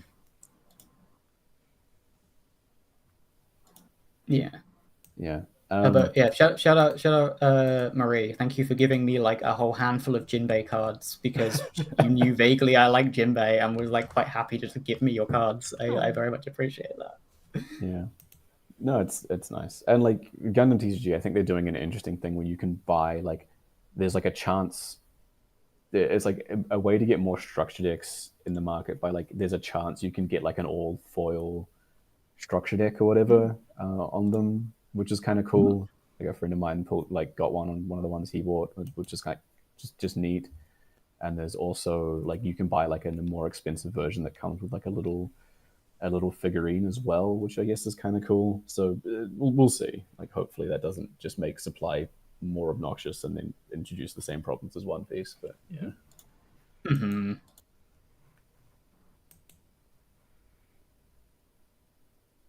Right. Then I think we can call it a day. Or does anyone have anything extra? I mean, I could talk about wine forever if I start thinking about stuff. Yeah. I completely forgot to mention 2 more video games that I played. One was Deltarune 3 and 4, which was very fun. Oh, yeah. Great music as well. And I noticed I'm not very good at secret bosses. Like I suck really. I managed to find the one from Deltarune 4, and decided nope, I will just do a normal playthrough. I will not bother with any of the secret bosses. I think I had the same experience. I found one of them, and I was like, nah. Yeah, and the other one is Dispatch, which I liked very much. That was the superhero Telltale. It's actually by some former members of the Telltale game crew. So move back to form. Really fun gameplay as well. You basically play a guy who sends superheroes out for stuff, and it can be anything from, oh my god, there's an alien invasion on the beach, to help, my cat is stuck in the tree. And you have to basically manage your own team and then see what fits, what doesn't, who goes well together. So for example, you have and all of them are like former convicts or like former villains. So you have like a guy who's like a giant bat, and he can like basically fly and fight, and that's great. But also he was in Harvard and used to do crypto and drugs. So don't send him to any like drug related things just in case. So yeah, there's like fun little character tidbits and so on in there as well. So yeah, fun game. You can finish that in, I would say, 1 to 3 days maximum.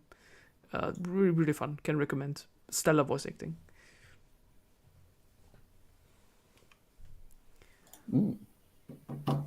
Deltarune is like really funny because when the first one came out, I played it and I was like, whatever.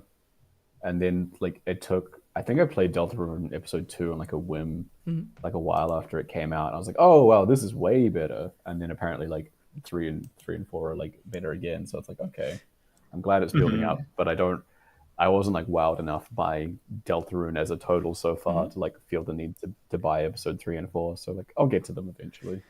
Yeah, I'll be interested to play those. I still haven't played Undertale, but I'd be interested to play Deltarune as like a full game and see how different that experience is for people, compared to people who played it in episodes. I think it's a really interesting like release cycle, and I'm curious as how that, like when you can play a full game, how that will feel.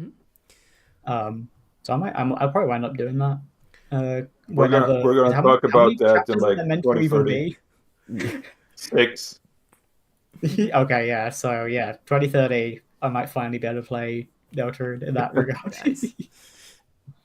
Yeah, I had the same because before I played 3 and 4, I replayed 1 and 2, and the exact same thing for me. That the first one I'm very lukewarm about, and then the second one just comes in and has just so much more comedic timing, great fun in the gameplay.